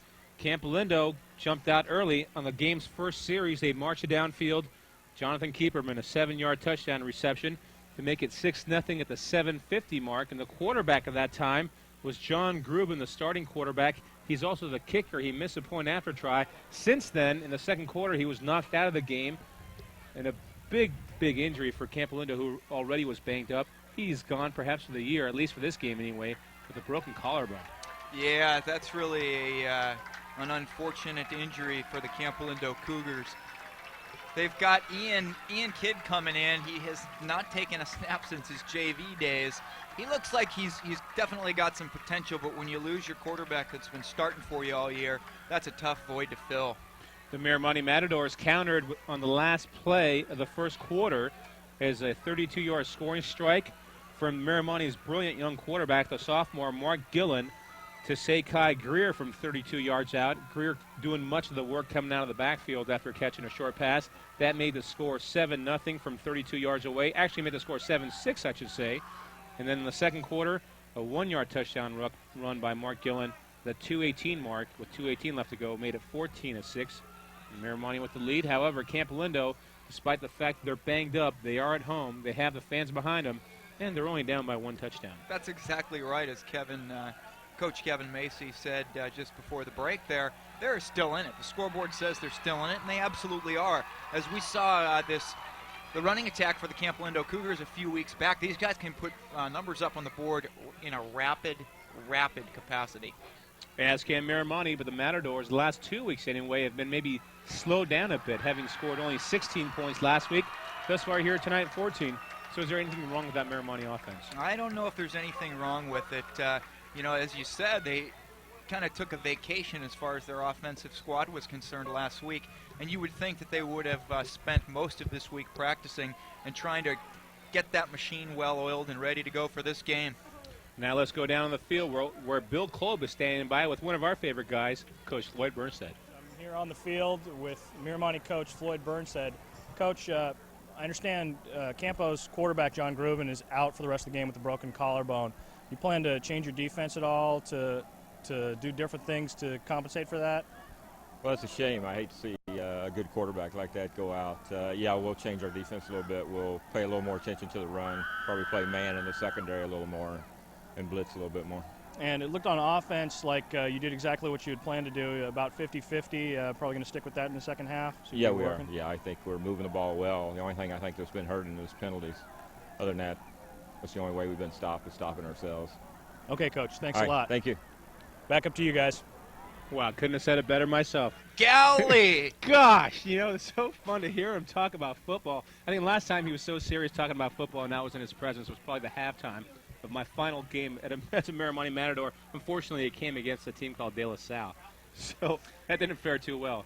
Although, I should say, a good plug for the Matadors. When I was sophomores, Miramonte beat De La Salle in one state. So De La Salle wasn't all that good back then, but they were pretty good. Yeah, and right now they're awesome, having won 107, perhaps 108 games after tonight. Absolutely amazing winning streak for that De La Salle squad. But Coach Floyd Burnside with a win tonight, and the Miramonte Matadors are league champions. And coming up in a couple of weeks, we'll have the playoffs for you. And boy, that's going to be fun because we talked about it, Scotty, and there's a lot of good teams in this league. This Campolindo team, unfortunately, they're banged up, but they're about as good as they come. We've seen Los Lomas play. They are incredible. They are maybe the Indianapolis Colts of the high school leagues. And tell us what you think about our games, by the way, at 933-6264. Our coverage, we want to know what you think. 933-6264. Getting back to Los Lomas really quickly, though, they have maybe the best receiver in Beeble. They have maybe the best quarterback in Luke. I think they, no doubt about it, have the best running back in Albana. The guy had 372 yards last week. That's amazing. 372 yards last week alone. The total on his season, get this, folks, 1,336 and a whole lot of touchdowns. And the guy, so therefore, when you compare them to the Colts have maybe the best quarterback in Peyton Manning, maybe the best running back in Edgerrin James, maybe the best wide receiver in Starvin Marvin Harrison. Well, on a high school level, Los Lomas is like the Colts. They're like the Colts, and they just come at you in so many different ways. Kind of unbelievable that Miramonte did beat them on the last second play, and that's been Los Lomas' lone loss. Miramonte's lone loss, by the way, came in week number 1 against Vintage, a game that Miramonte, ironically, was banged up. So that'll tell you something about being hurt. If you don't play with all your guns, it's going to be a tough time. That's right, and Coach Burns said, mentioned that Vintage squad was a tough squad, and they were a good football team. Here we go. And a little pooch kick goes out of bounds. Miramonte will get the ball in great shape here. So not the best of starts for Campo. Did not want to kick the ball deep. In fact, their second-string kicker also is kicking the ball away because their first-stringer happens to be their quarterback, who's out right now with a broken collarbone. Illegal procedure on Campolindo. Option will be to re-kick 5 yards back. And there's Coach Floyd for you. He'll make him kick it rather than take it at about the 35 or 40. Well, he knows he's got some talented individuals back there on the receiving end, and should they get one little spot of sunshine to break through, they can get through that hole and get the ball down the field very quickly. And you're exactly right. He does know exactly what kind of players he has, and a lot of speed on the return teams for Miramonte. Therefore, Coach Floyd will try to put it to use here. And when we talk about speed, it starts with that guy,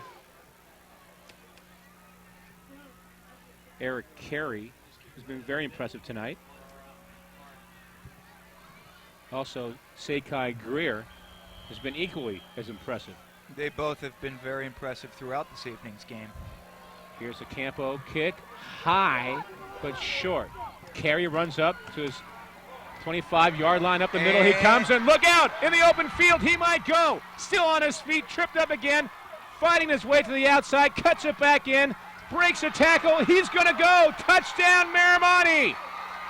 I don't believe it. You're not going to see a better run than that. Well, and as we mentioned, that's why Coach Burns said had them re-kick the ball again. You get in the hands of one of these high, potent guys, and they can take the ball back like it's nothing. I mean, that was amazing. 77 yards on that return for the Miramonte touchdown. And Campolindo not very happy right about now. Well, some things change. Some things stay the same. As far as Coach Burnside goes, he keeps things the same from team to team. Evidenced by the way they line up here for their PAT. We were doing that back in 1987 when I was a young matador. Brett Beboch on for the point after try. Snap, the spot, the kick, and they run into the kicker again. That is ridiculous. You're going to hurt someone really bad. The kick is up. It is good, but the kicker just got wiped out. It looked like Zach running Mears. Into the kicker, but it's declined. Score is good. Now, I know they're playing tough football and all, but you got to be careful because when the kickers, when he's in that position right there, you can do some serious damage. Well, he's very vulnerable. And, absolutely. It's interesting that the Campolindo player chose to do that. Now, here we can see Coach Burnside has them re-kick the ball. Why? Because you got a guy like number 2, Eric Carey, to handle it. And watch him, he just never gives up. There are probably about 4 or 5 Campolindo defenders that should have had him down. But he keeps him pumping, keeps his legs pumping, keeps going, never gives up. Look at that, breaking 2 tackles like the players weren't even there. That was almost like a video game. Eric, Mr. Teflon, Carey. And that field is real hard to run on right now. It's all soggy, long grass, wet, muddy, mucky. But he got through that in fine fashion. It's getting chilly, folks. I would say it's probably hovering around 40 some odd degrees right now. Nick Rudd will kick the ball off. Back to receive for Campolindo. All by himself, Kevin Coop. Here's a kick, and that's a nice one. High and deep. Coop comes up from his own 12-yard line. Up the middle he comes, tries a counter, and does get a whole lot of nothing. Big old number 77, John Spielman. Big offensive lineman, a senior, hustling on special teams to make that big stick. That was a great play by Johnny Spielman. It looks like he was going to be able to get a handle on Coop, but was able to grab a shoelace or something and got him down. Great play.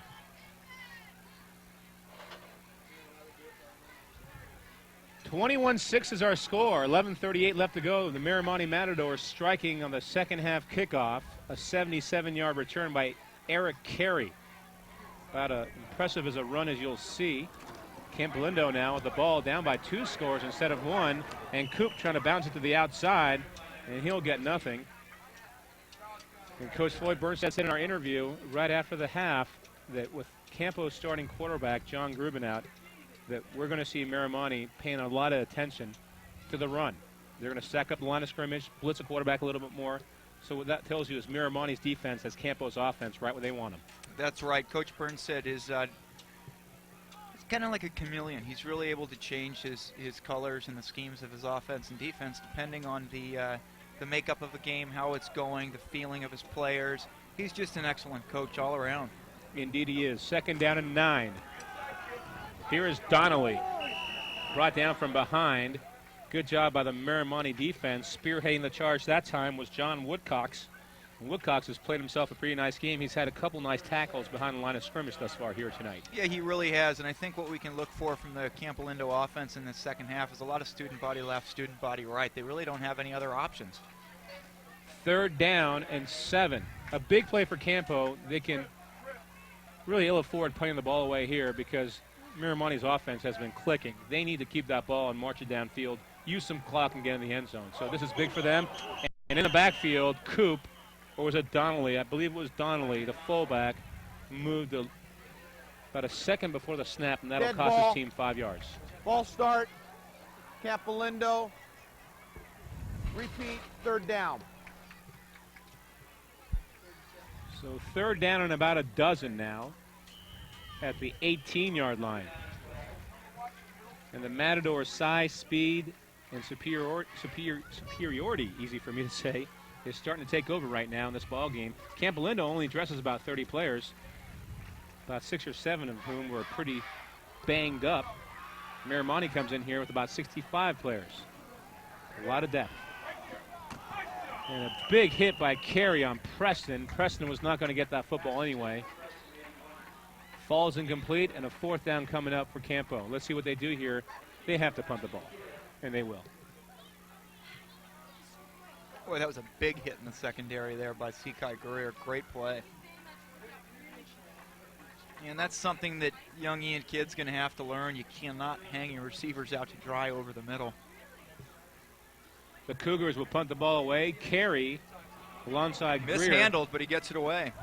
Back to receiver Miramonte, and this will be Carey. Look out with the ball again from his own 48-yard line. This time he goes down, but not before he gets across midfield to the enemy 46-yard line, and Miramonte gets the ball in great shape, just 46 yards away from the end zone. And already up 21-6 with 9:46 left to go in the 3rd quarter. The Mats clinch a league championship with a win here tonight. So there could be some celebration in Orinda. There very well could be, and I think that's what Coach Burnstead wants. You really want to be able to give your players a breather, let them get some rest, really focus in on what you need to do in the postseason. And it just helps. It helps a team really focus in on what it needs to do to advance well into the postseason. You don't want to be playing full steam all the way to the end. Gillen under center. Miramonte will throw. He wants to go big. Has a man down there, but he overshot him by about a yard or two. The intended receiver was Devin Wright. We've got a flag down. And that was a good play, good call by the official because Wright was being banged a little bit, being a little, a couple of hands on him as he tried to get free down the sidelines, or else that throw would have been on the money. I think illegal use of the hands downfield against a secondary member of the Campolindo Cougars will be the call here. Now they might say the ball was uncatchable, but I have to believe if he's not touched, it's catchable. There's no flag on the play.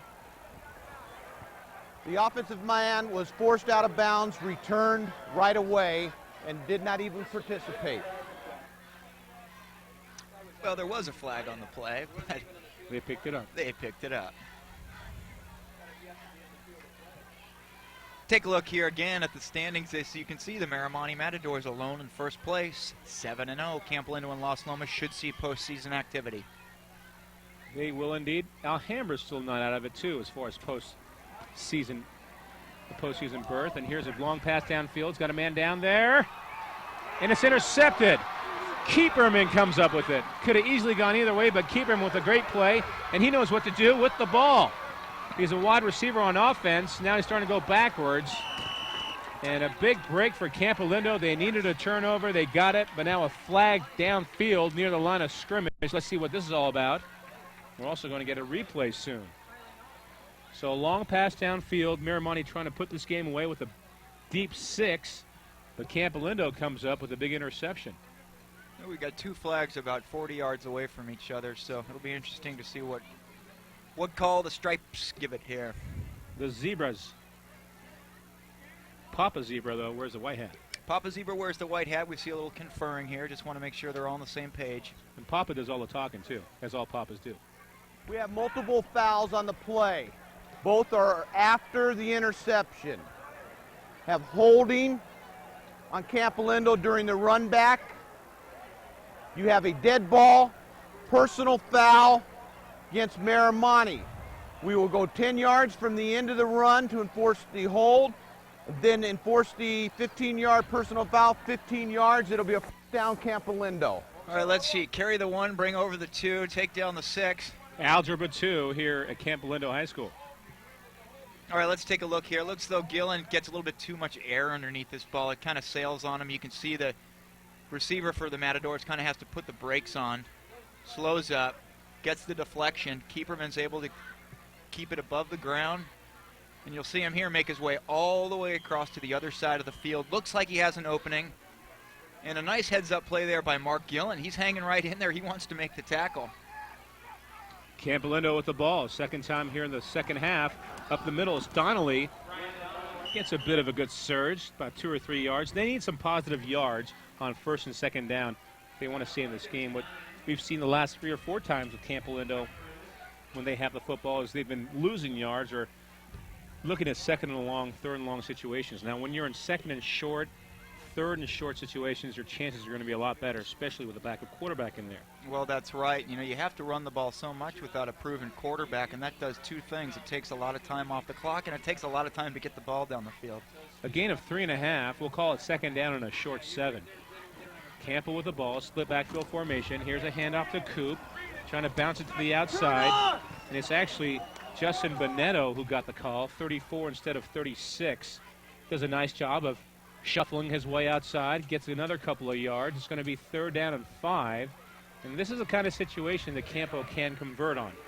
3rd and 5. And a real interesting JV game and real fun game to watch, low-scoring game. And the Cougars prevailed. Yeah, 12-7 over the Miramonte Matadors. They did, and Miramonte was actually knocking on the end zone just as time was expiring.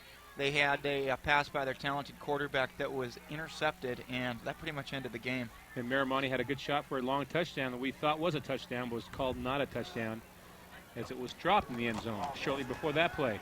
3rd down and 5. Keeperman goes up high, does not come up with it, and Miramonte is held on defense. Nice job by Jake Albini, the defensive back, a senior, making sure that Keeperman was not going to come up with the football. A decent throw, a little bit too high, but a lot of mustard on it by Ian Kidd. Yeah, and Ian's just got to hang in there. You know, he hasn't had a snap all year. Hasn't had a snap since his JV days. And he's just got to hang in there. It's going to come to him. He looks like he's got some talent, but he's just got to hang in there. Yeah, and hope the defense can do their job. And he looks like he's getting better and better. And look out for this snap. That's not very good. But a terrific job by the punter, being Matt Kuna-Rigby. Oh, my goodness. That looked like shades of Ray Guy back in the Super Bowl against the Redskins on a high snap. One-handed it and got the ball away.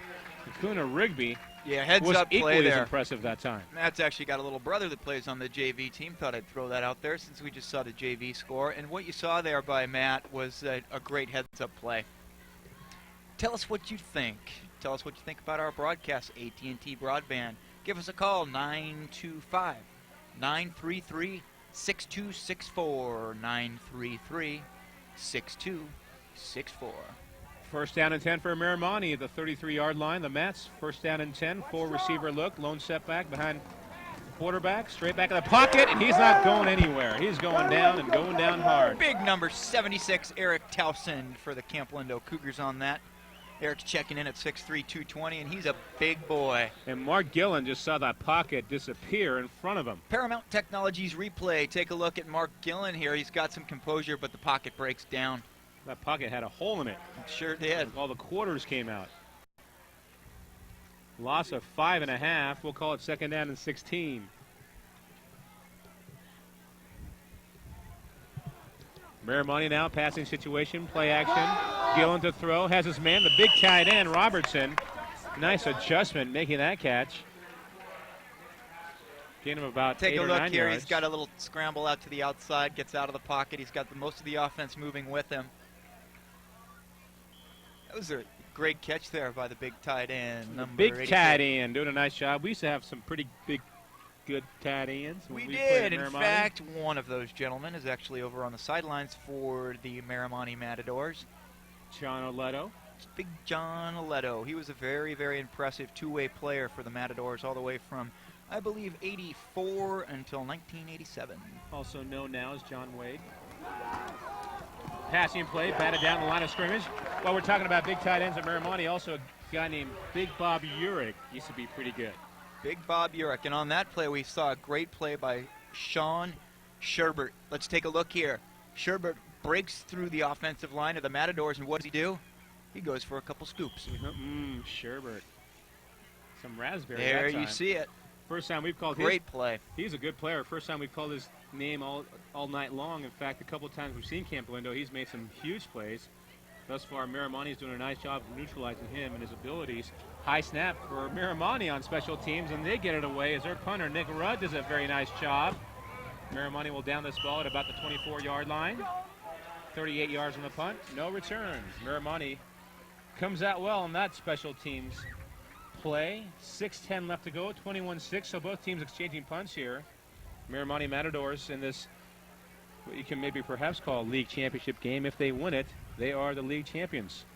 They certainly are. For the first time outright since, I believe, 1998. It's been a couple years. Campolindo now with the ball, and I think Campo is primed now to move the ball as Ian Kidd's look better and better every time he's touched the football. Got to consider this kid actually has not played quarterback since he was a kid at the JV level. So JV level. Now he's a big boy, and he's getting some playing time at the varsity level, and there's a DFAL standings. Miramonte with a perfect record, 7-0. That is a league record only. Campo at 6-1. Los Alamos at 6-1.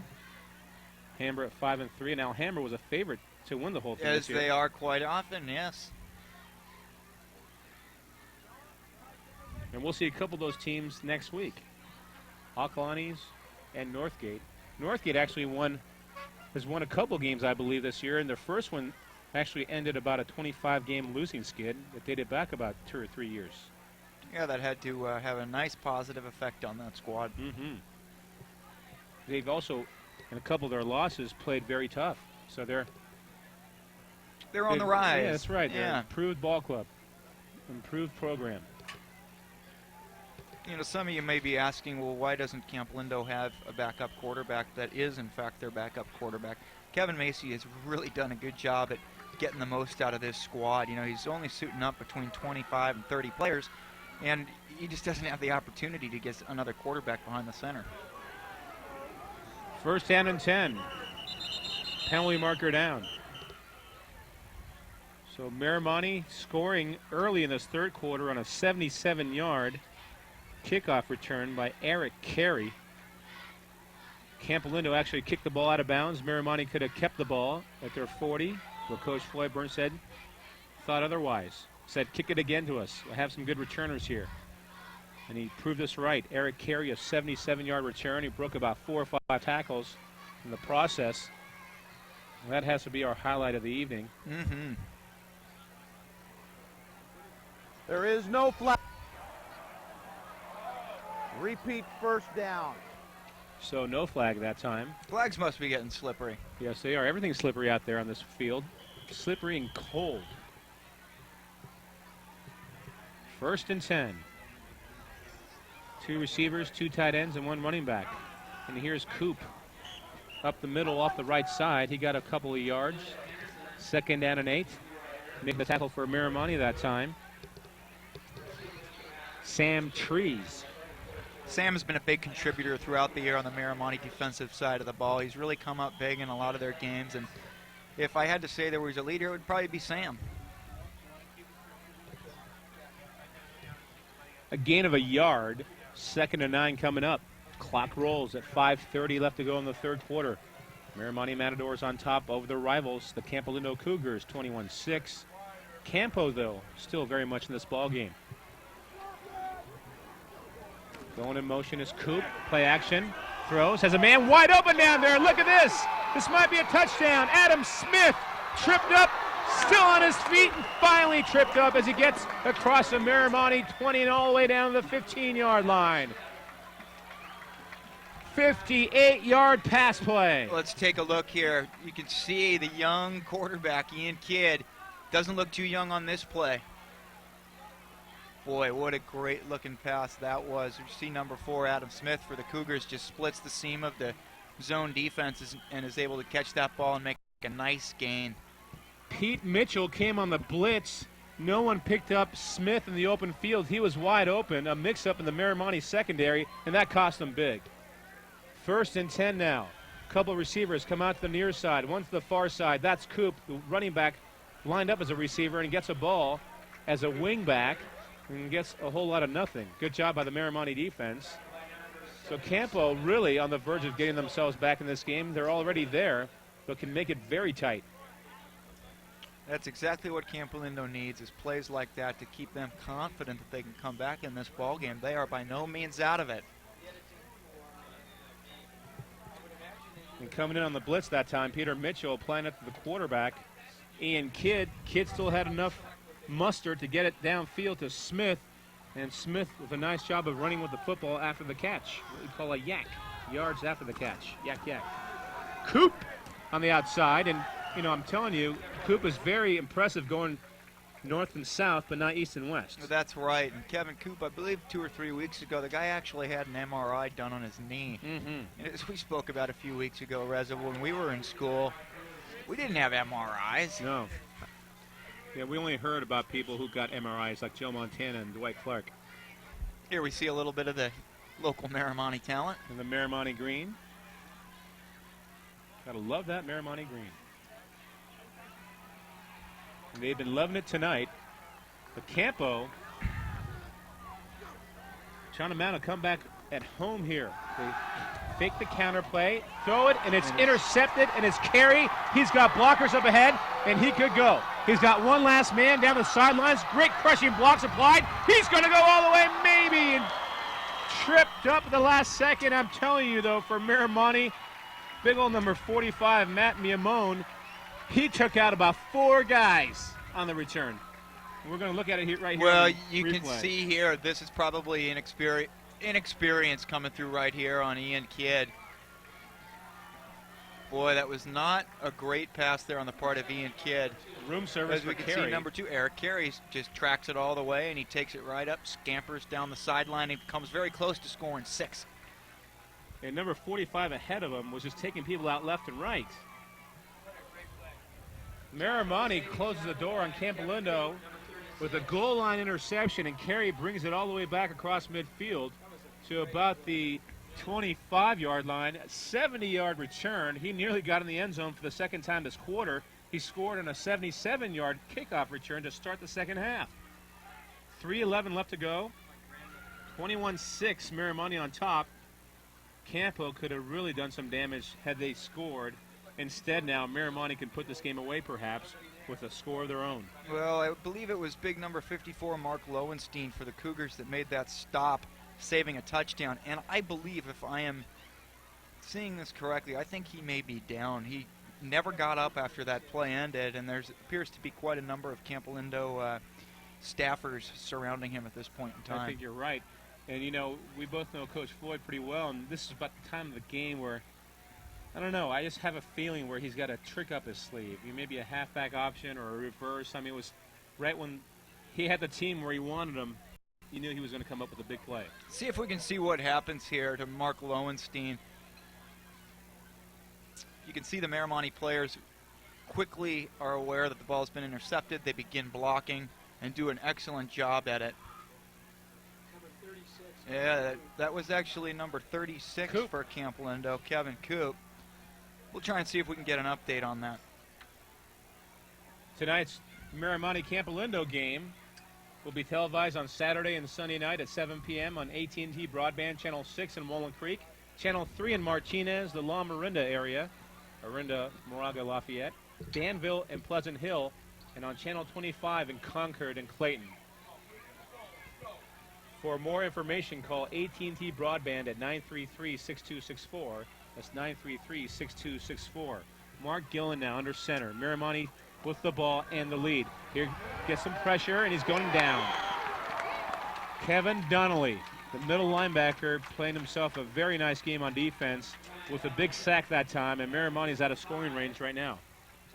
Well, here we can see Mark Gillen trying to find an open receiver, and he really does the right thing and protects the football and goes down. You don't want to be hanging the ball out there to get it swatted away, causing a potential fumble. Little update on the sidelines. It is, in fact, unfortunately, Kevin Coop who is down for the Campolindo Cougars. He does not look good at all. And it very well may be that same knee that has been nagging him throughout the season. A loss of a dozen, second down and 22 for Miramonte back at about the 36-yard line. Here's a handoff to the far side to Greer, and Greer gets nothing. Nice open field tackle by Sean Sherbert. Sherbert. Take a look here. Tikai Greer bounces outside. Nice leading block there by Eric Carey. He knows how to run the ball. He knows how to block as well. Unfortunately, the Cougars' swarming defense takes care of business once again. Got back to the line of scrimmage, second down, make it third down and 22 for Miramonte. Well, at least they have a quarterback with a gun right now who can get you those yards back. And they probably will air the ball out here. Couple receivers, actually two tight ends, one receiver, couple running backs. And right now that is Devin Wright in motion. They'll fake the handoff on 3rd and 22.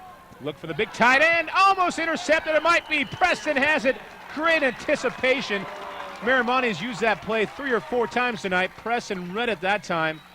He says you can show it to me 3 or 4 times. The 4th time I want to read it and pick it off, and he did just that. Great heads-up play here by Preston. You know, he sees the ball coming, reads the quarterback very well, and then he's got the composure to keep the ball under control. What a great play. Yeah, it helps that you're a receiver on the other end of the football. It does. On the other end, on the other side is a wide receiver on offense. Great anticipation. First down for Campos. So the Cougars still alive. 1:33 left to go in the third quarter, 21-6. They were very effective until that final interception on that last drive. Donnelly up the middle, banging his way out across the 40 to about the 41-yard line. 6-yard gain on first down, 2nd and 4 coming up. The Paramount Technologies replay here, you can see just a straight up the middle run. Miramonte defense does a good job, but not before there's about a, I'd say about a 7-8 yard gain. 2nd down and 3, ball at the 35. Campo on the move here, perhaps. Let's see, 103, 102, 101, 1 minute left to go, third quarter of play. Down by 2 scores. First man through looks to be Coop back in the game. Actually, it's not, it's Donnelly. So right now in the backfield, Coop is out. They're going with Donnelly and Justin Bonetto, 34 and 38. And Bonetto's shown that he can do some damage himself. That's not a bad tandem to have to go with at all. Both those guys are very strong runners. Third down and a half a yard. He's very close to the first down. Offset eye look. Kidd under center. Does he have it? Very close. I'm not sure they got there. Miramonte playing some outstanding short yardage defense. They're going to measure this one. First down, no measurement. Good defense by Miramonte, still not good enough as Campolindo gets a big first down. That's going to be the final play of the third quarter. And there's a replay, and we're going to step away and come back for the fourth quarter of play. 21-6 is our score.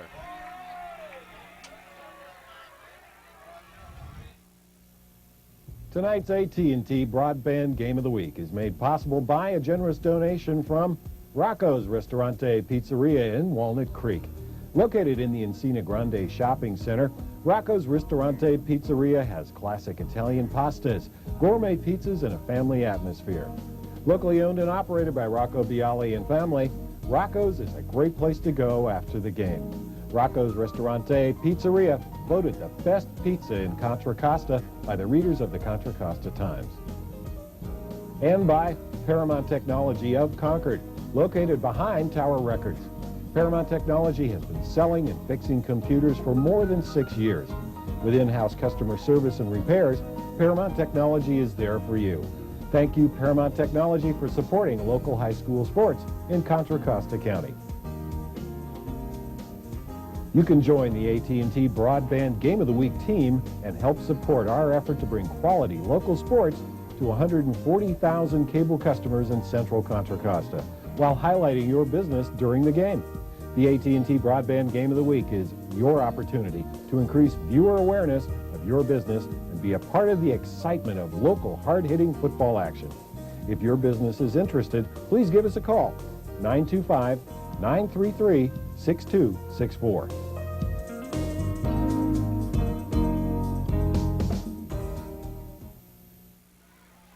Well, Campolindo trying to mount a comeback at home here, down 21-6, fourth quarter of play underway. It's Miramonte-Campolindo, the big rivalry game in the East Bay. Counter play this time, Donnelly on first down. Gets maybe a couple of yards. Good defense by Miramonte. Matadors' Mike Cruz making the tackle that time. And Scott Woolwine, the quarterback, Ian Kidd, ever since he came in the game late in the first half, he's looked better and better every time we've seen him. Although that one costly interception has been costly. Costly it was. And I think you're right. He's really made some good progress over, the last, 6 or 7 series that he's been in. Each time he's been able to kind of get that much better. It'll be interesting to see how this young man turns out. Gain of 3, second down and 7, offset eye look. The quarterback might have pulled that a little too soon. Miramonte reacts on defense. That could very well go against the offense here. Let's wait and see. Dead ball, false start, Campolindo, remains second down. Yeah, the quarterback rocked out of there a little too prematurely, and that's kind of funny because he's the one who knows when the snap is. I mean, everyone knows when the snap's going to be, but especially him. But, kind of a lot of exciting things happening. A lot of pressure on the young gentleman right there. Absolutely, and he's doing a good job of staying composed. He's getting a little frustrated, but come on, he's just been thrown into the game out of nowhere. Second down and 12. Bonetto picking his way, maybe back to the original line of scrimmage. A gain of 4, we'll call it. It'll be third down and 10 at about the 45-yard line of Campolindo. And if I'm Campolindo right now, I'm thinking I have 2 downs to get this 10 yards. Yeah, they've really got to pick up a first down here. Miramonte's been able to move the ball pretty effectively over the course of their last few series. And you can look to Coach Burnstead to really go to the running game and run this clock down to get his big W. And what comes with the W tonight? A big league championship. You got it. And a lot of parting down at Nations. Third down and 9. Passing play, spot pass in the corner. Keeperman down there. He's got it. Inside the 30 to the 27, and they needed that, needed it badly. And Kidd comes through in the clutch. Great play by Keeperman on that. You saw the good old-fashioned spot pass. You practice that a lot throughout the course of the week. The quarterback throws the ball to the same spot every time. It's up to the receiver to get to the ball. And Keeperman just does an excellent job of getting to that ball, getting his bearings around the defensive back and bringing it in. Great pickup by the Cougars there. And Ian Kidd, it was not the best of throws, but it was good enough. It got there. a little bit behind him, but it was actually a pretty release and arced it very well. So first down and 10. Play action. No, it's Bonetto, the ball carrier, trying to bounce outside. Gets nowhere. Carey there to make the stop alongside Mike Cruz, and Cruz has had himself a solid game for the Miramonte defense. Yeah, he really has. And one thing I'm really impressed about Ian Kidd is his ability to just jump into this offense and run the plays. I mean, as Coach Macy indicated, he hasn't taken any snaps during practice. The last snap he took was during JV football. He's come in here and really, kind of molded right into the offense, is making the appropriate handoffs, is making the appropriate passes to the receivers that are open. I like what I've seen. Second down and 10. Offset eye look. Miramonte just showing 6 men at the line of scrimmage. Here's Donnelly on the misdirection. And Donnelly gets about 5 or 6 yards. So Campolindo scored on the game's first series, and they've been shut out the rest of the way. Miramonte has scored a touchdown in each of the first 3 quarters. They lead 21-6, 8:50 and counting left to go in this championship game for Miramonte. The Matadors, as Scotty said, will become league champs should they hold on here. And the officials want a timeout. Well, we've had a nice aggressive matchup here between the wide receiver for the Miramonte Matadors. Well, he was split out wide last time, but he and Jake Albini, or I should say Jake Albini for the Matadors and Ryan Preston for Campolindo, have really had a nice aggressive battle going on as far as the wide receiver defensive backfield goes. Third down 6, a big play for the Campolindo Cougars. 2 down territory here. Kit to throw, fires it, tipped up, intercepted by Miramonte. Coming up with the interception for the Mats is Adam Christie. Down the far sideline, still on his feet and finally tackled from behind at midfield. Making the stop for the Cougars, Dan Raymond. And back and forth we go with turnovers, and that was a real costly one for the Campolindo Cougars. Just when they were knocking on Miramonte's door, another interception off a tip pass. The Matadors defense has been coming up big time and time again. Yeah, it really has. And I got some good news. Kevin Coop is up and walking around the Campolindo sideline. It's great to see him up and walking. He was actually down for, I would say, maybe between 10 and 15 minutes lying on the ground after that play. Gillen will throw. Gillen can't throw. He's hit. He fumbles. Campolindo has the ball. Recovering, Brian Rankin. The blitz came. Gillen didn't see it. The ball came flying out of there. And Campo once again gives their offense a chance to score. Campolindo's not going to let themselves out of this football game, and that's just a really great sign. They're a resilient group of football players. And they really are, and led by that man, Kevin Macy, the head coach. They have hung in here tough tonight. They have lost their starting quarterback late in the first half with a broken collarbone. They came in here banged up, but they also came in here with 1 loss in league, so they were pretty good. We knew that.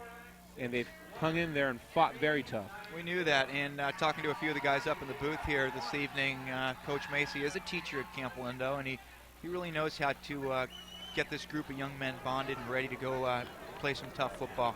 First down from the 35-yard line. Inside handoff to Bonetto. He bangs his way, puts his head down, carries a couple tacklers. Forward for a gain of 2 or 3. Brought down by Peter Mitchell, along with Mike Cruz again. And Cruz has been getting his name mentioned left and right. All over the place on defense for Miramonte. It sure has. 7:45 and counting left to go in the ball game.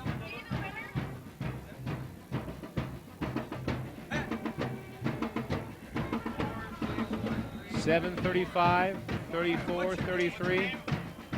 What's your name? Ed Trailer. Ed Trailer? The winner is Ed Trailer. Second down and 8. Ball to 33. Campbell with 3 receivers, flanked out to the near side. Here's a pass to Kieferman, and he gets nothing. Maybe a yard.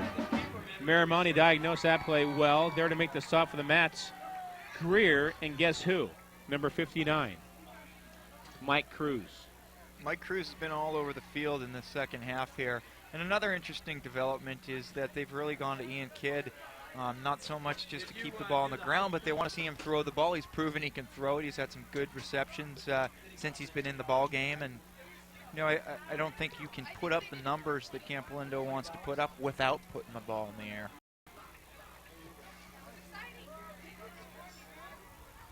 Third down, 7. A big play for Campo. They've had a lot of big opportunities here in the second half. One of these times they're going to convert.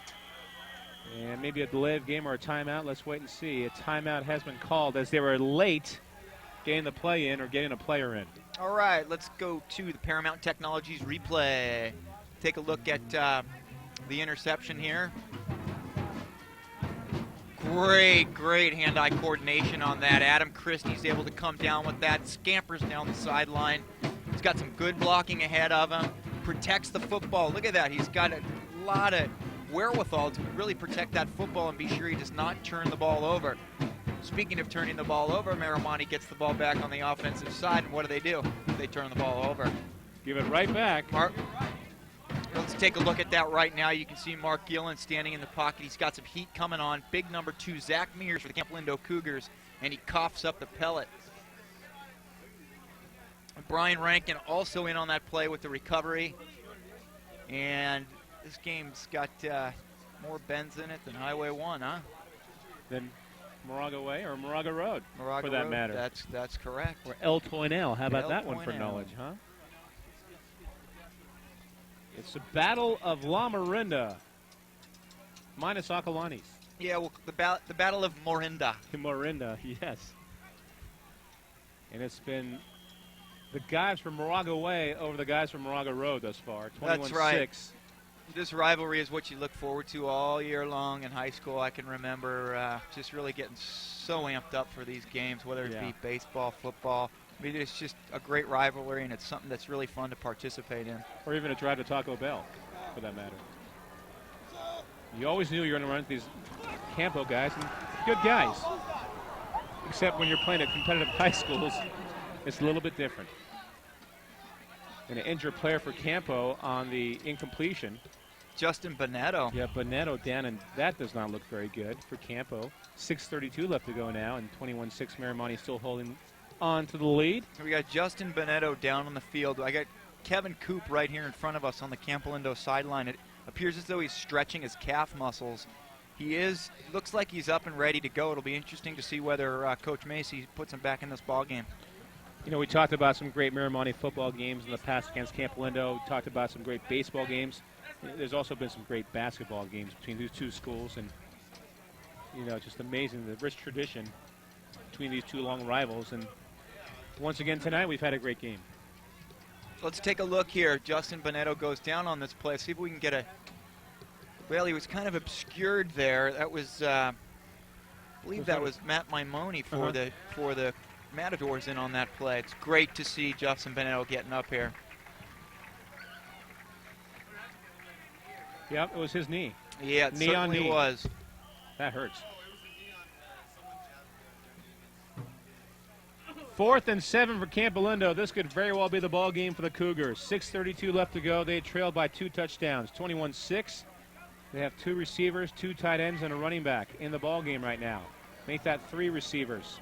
And Ian Kidd, their backup quarterback, straight back in the pocket. Heaves it downfield. It's got a man down there. This could be picked off, and it is. Preston with the tackle after Eric Carey intercepted it. His second interception here this half. He's also returned a kickoff for a 77-yard touchdown. They set up trips left on this, really overloading that left side of the football field, and that's actually a really good call. Problem is, you've got some very talented defensive backs for the Miramonte Matadors. And Carey just playing center field there. Almost could have called a fair catch, looked like.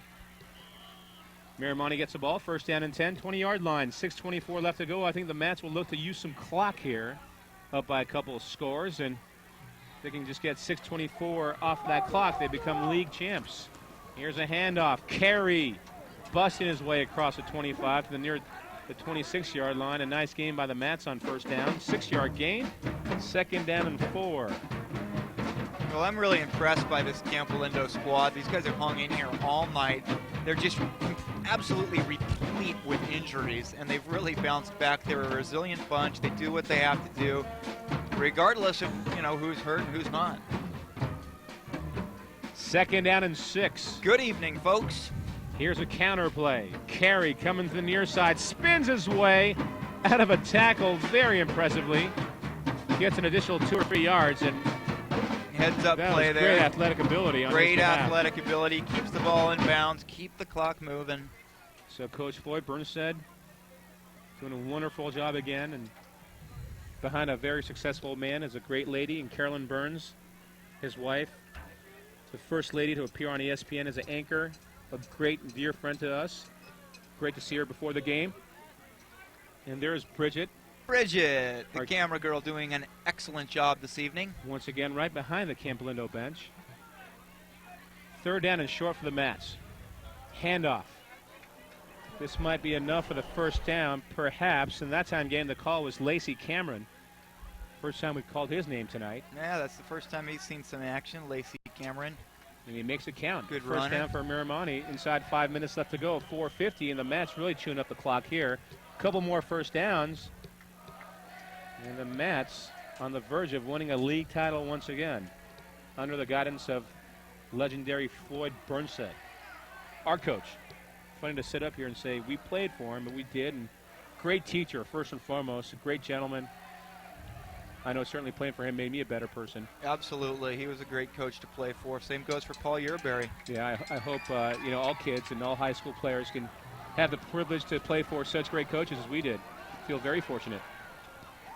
And a pass thrown behind Lacey a little bit too hard, and Lacey, you could hear it hit off his hands from up here in the booth. Yeah, it hit him right in the hands.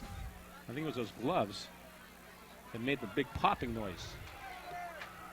That stops the clock, though, with 4:16, so just what Campolindo needed. And that's not what Miramonte wanted. 2nd and 10. Coach Matadors. Burnstead, looks like Coach Burnstead's getting some fresh faces into this game, giving his regulars a little bit of a rest. Yeah, he was pretty good about that when we played there. Maybe could have been a little better if you ask me. Only because, I wasn't a starter, so. It's okay. Easy for me to say. I'm just playing around with the coach. Face mask, perhaps nothing, though. And a good open field tackle by Sean Sherbert. Doesn't matter the flavor, the kid's in on every play. Yeah. And Miramonte, Campolindo fans having a good time here tonight. Little camera shy there. I think they realized the camera was on them and they all scattered. Come on, folks. Join in the fun. Let's see, was this a face mask? It was not a face mask, so an excellent call by the officials.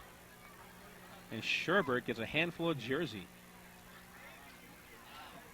Wow, he pancaked him on that one. That was a great play. A decleater. Gillen under center. Big play for Miramonte, 3rd down and 7. Fires the out route and almost intercepted. Nearly dropped. Keeperman read the play very well. And had he intercepted it, he would have been gone. That's right. He had nothing but daylight in front of him on that one. That would have been a quick 6 for the Cougars. Well, Miramonte now has to punt the ball at 3:26 left to go, so Campo's still not out of it yet. A couple touchdowns, a touchdown, an onside kick, and a touchdown, and they could perhaps tie this ball game up.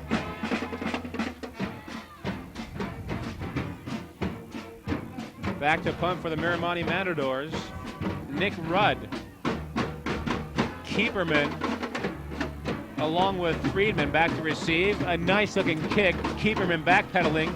Does not call for a fair catch. Breaks a tackle at the 25-yard line. Up the sidelines he comes. He's hit out of bounds. Nearly a flag, but does not get one. Sekai Greer there to make the stick for Miramonte. That was a great stop by Sekai Greer. Keeperman seemed to have won a late hit flag on that. Didn't get it. Campolindo with the ball. 1st down and 10 at their own 35-yard line. And they're still not out of it. Cougars playing with their backup quarterback. Their first stringer, John Grubin, broke his collarbone. And I think Grubin broke his collarbone a couple plays before he came out of the game, so that speaks a lot to the resilience of that young man. He actually played about 4 or 5 downs with a broken collarbone, I think. That's amazing.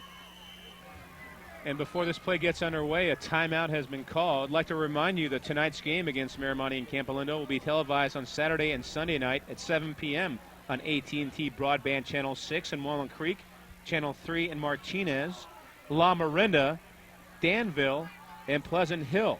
And on Channel 25 in Concord, for more information, call us at 933-6264. And also like to tell you that the game can also be seen at noon on Saturday and Sunday. And there you see the lovely graphic put up, AT&T Broadband High School Game of the Week. It's a pleasure to be here this evening in lovely Moraga, California. Our replay is brought to you by ParamountTechnology.com. And yum, yum, yum, yum, yum. The best pizza by the readers of the Contra Costa Times, Rocco's Ristorante Pizzeria. Stop in and grab a slice or a pie. Very good stuff. 1st and 10. Campolindo with the ball and maybe one last shot here. Kidd to throw. Kidd will set up the screen pass on the near side, and Campo's actually going to lose yards on this if they give him the catch. Complete to Adam Smith, a junior tight end, and Smith actually lost 3 or 4 yards, so that's not very good. And the clock continues to roll to add injury to insult here. This might be your next Campolindo quarterback in the year 2010. Also wants to be a blocker. I like that. Hands the ball off and he goes down the line and blocks. Absolutely. Some up-and-comers.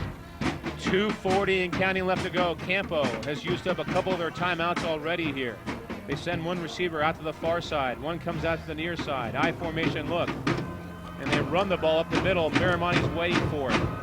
Matador defense spearheaded by Bobby Horwich, senior linebacker, there to make the big lick. 2:15 and counting now. The clock on the side of the Miramonte Matadors. 2 minutes and 10 seconds away from a league championship. Campolindo has to be a little snappy here in and out of the huddle.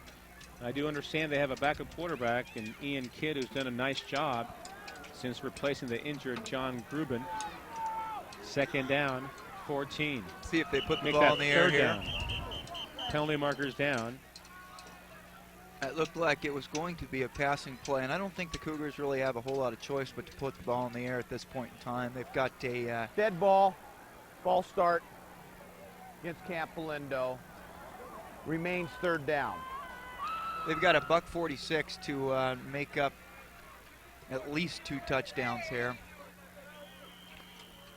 And they've got no choice but to put the ball in the air. And as we've seen in the past few quarters, the Miramonte defensive backfield is loaded with a bunch of exceptional athletes. 3rd down and half a mile. 3rd down into Orchard Road.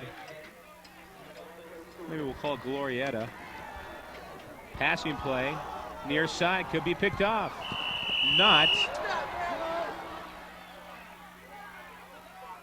Good defense by the Matadors. Jake Albini. Jake. Pass was intended for Ryan Preston. Actually, we saw some good patience exercised right there by Jake Albini. He got what he thought was an illegal and late shove in the back. A raw deal, huh? He thought he had a raw deal? But he was very composed. Tell us what you think, folks. Give us a call, area code 925-933-6264. That is, tell us what you think, 933-6264. Do you like what you see in here? Do you want more? Do you want to see the playoffs aired on AT&T? What you think is very important to us, so you want to hear it. Some hard hitting on special teams. Oh, my. This game is great. 21-6, 112 left to go, and they're still playing as hard as you possibly can. You can't expect anything less than that when it's Miramonte and Campolindo. That's absolutely right. You know, these guys are going to fight till the buzzer sounds, and we've seen that here tonight. So the Mats now 112 away from being the VFAL champions for the 2000 season. And all they have to do is snap the ball a couple of times, and their dreams will become true. One of their first goals will become true. Yeah, I think Miramonte really had, first and foremost, going into the season, one of their main goals was to win the league title, and looks like they've got that sewn up here tonight. This handoff goes to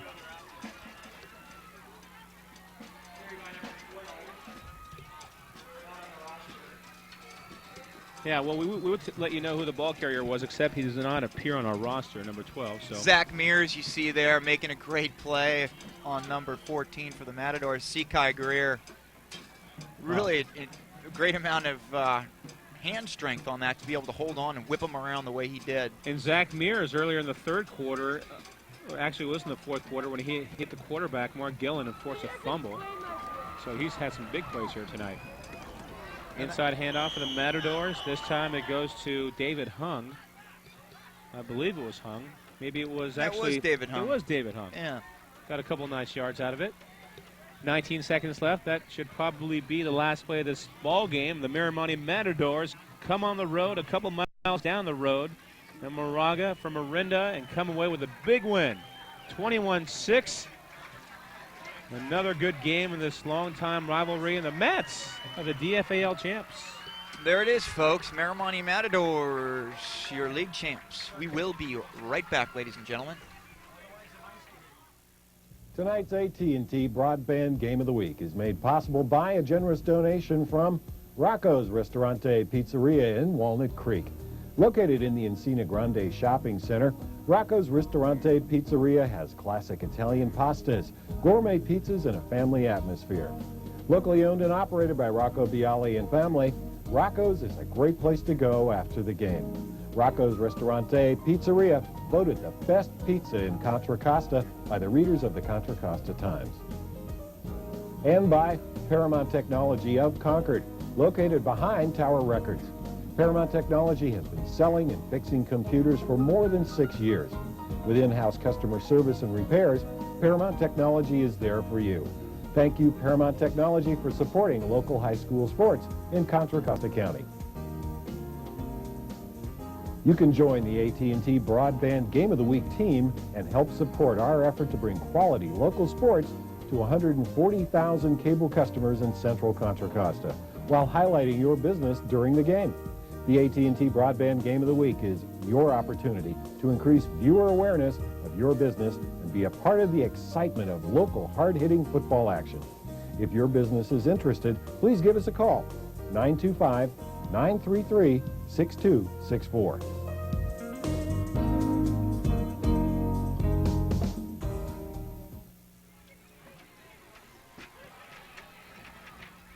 Reza Sadeghi, Scott Woolwine back with you. Campolindo High School in Moraga, where tonight the Miramonte Matadors come away victorious 21-6 over their arch rivals, the Campolindo Cougars.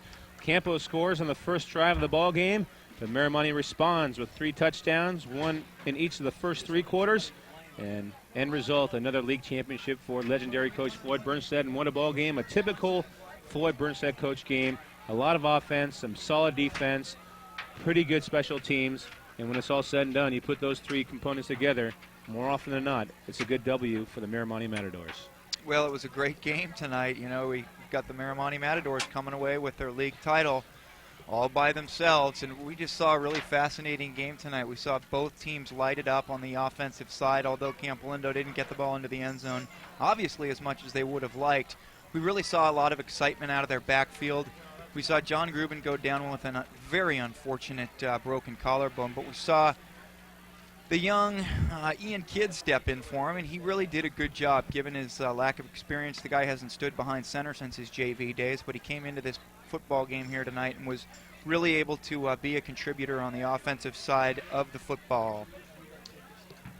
So from up here in our little cubby hole that we call home, and here's a look at our next. I'd like to remind you that Miramonte, with this big win here, improves to 8-1 on the season, 8-0 in league action. Campolindo still very impressive, although with this tough loss, they are now 6-3 overall and 6-2 in DFAL action. Next week, we come to you from Mount Diablo High School in Concord as Northgate plays their home games there, and they'll be hosting the Acalanes Dons of Lafayette, and which should be another entertaining football game. And after that, that is our regular season finale. After that, we have the playoffs.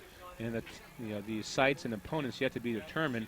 So exciting times for prep football. And that's our final score tonight. 21-6, they're Miramonte Matadors of Orinda. It'll be a nice drive home down Moraga Road as you veer onto Moraga Way. You can bet that And I'm sure it's going to be a busy night at Nations as well. Huh? It sure is. Strike up the barbecue down at Nations. The kids are heading down for some burgers, fries, and shakes. That's right. I'm sure they're going to be on their best behavior. Go Mats! The Matadors win at 21-6. Take care, everybody, and we'll see you next week.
Tonight's AT&T Broadband Game of the Week is made possible by a generous donation from Rocco's Ristorante Pizzeria in Walnut Creek. Located in the Encina Grande Shopping Center, Rocco's Ristorante Pizzeria has classic Italian pastas, gourmet pizzas, and a family atmosphere. Locally owned and operated by Rocco Bialy and family, Rocco's is a great place to go after the game. Rocco's Ristorante Pizzeria, voted the best pizza in Contra Costa by the readers of the Contra Costa Times. And by Paramount Technology of Concord, located behind Tower Records. Paramount Technology has been selling and fixing computers for more than 6 years. With in-house customer service and repairs, Paramount Technology is there for you. Thank you, Paramount Technology, for supporting local high school sports in Contra Costa County. You can join the AT&T Broadband Game of the Week team and help support our effort to bring quality local sports to 140,000 cable customers in Central Contra Costa, while highlighting your business during the game. The AT&T Broadband Game of the Week is your opportunity to increase viewer awareness of your business and be a part of the excitement of local hard-hitting football action. If your business is interested, please give us a call, 925-933-6264.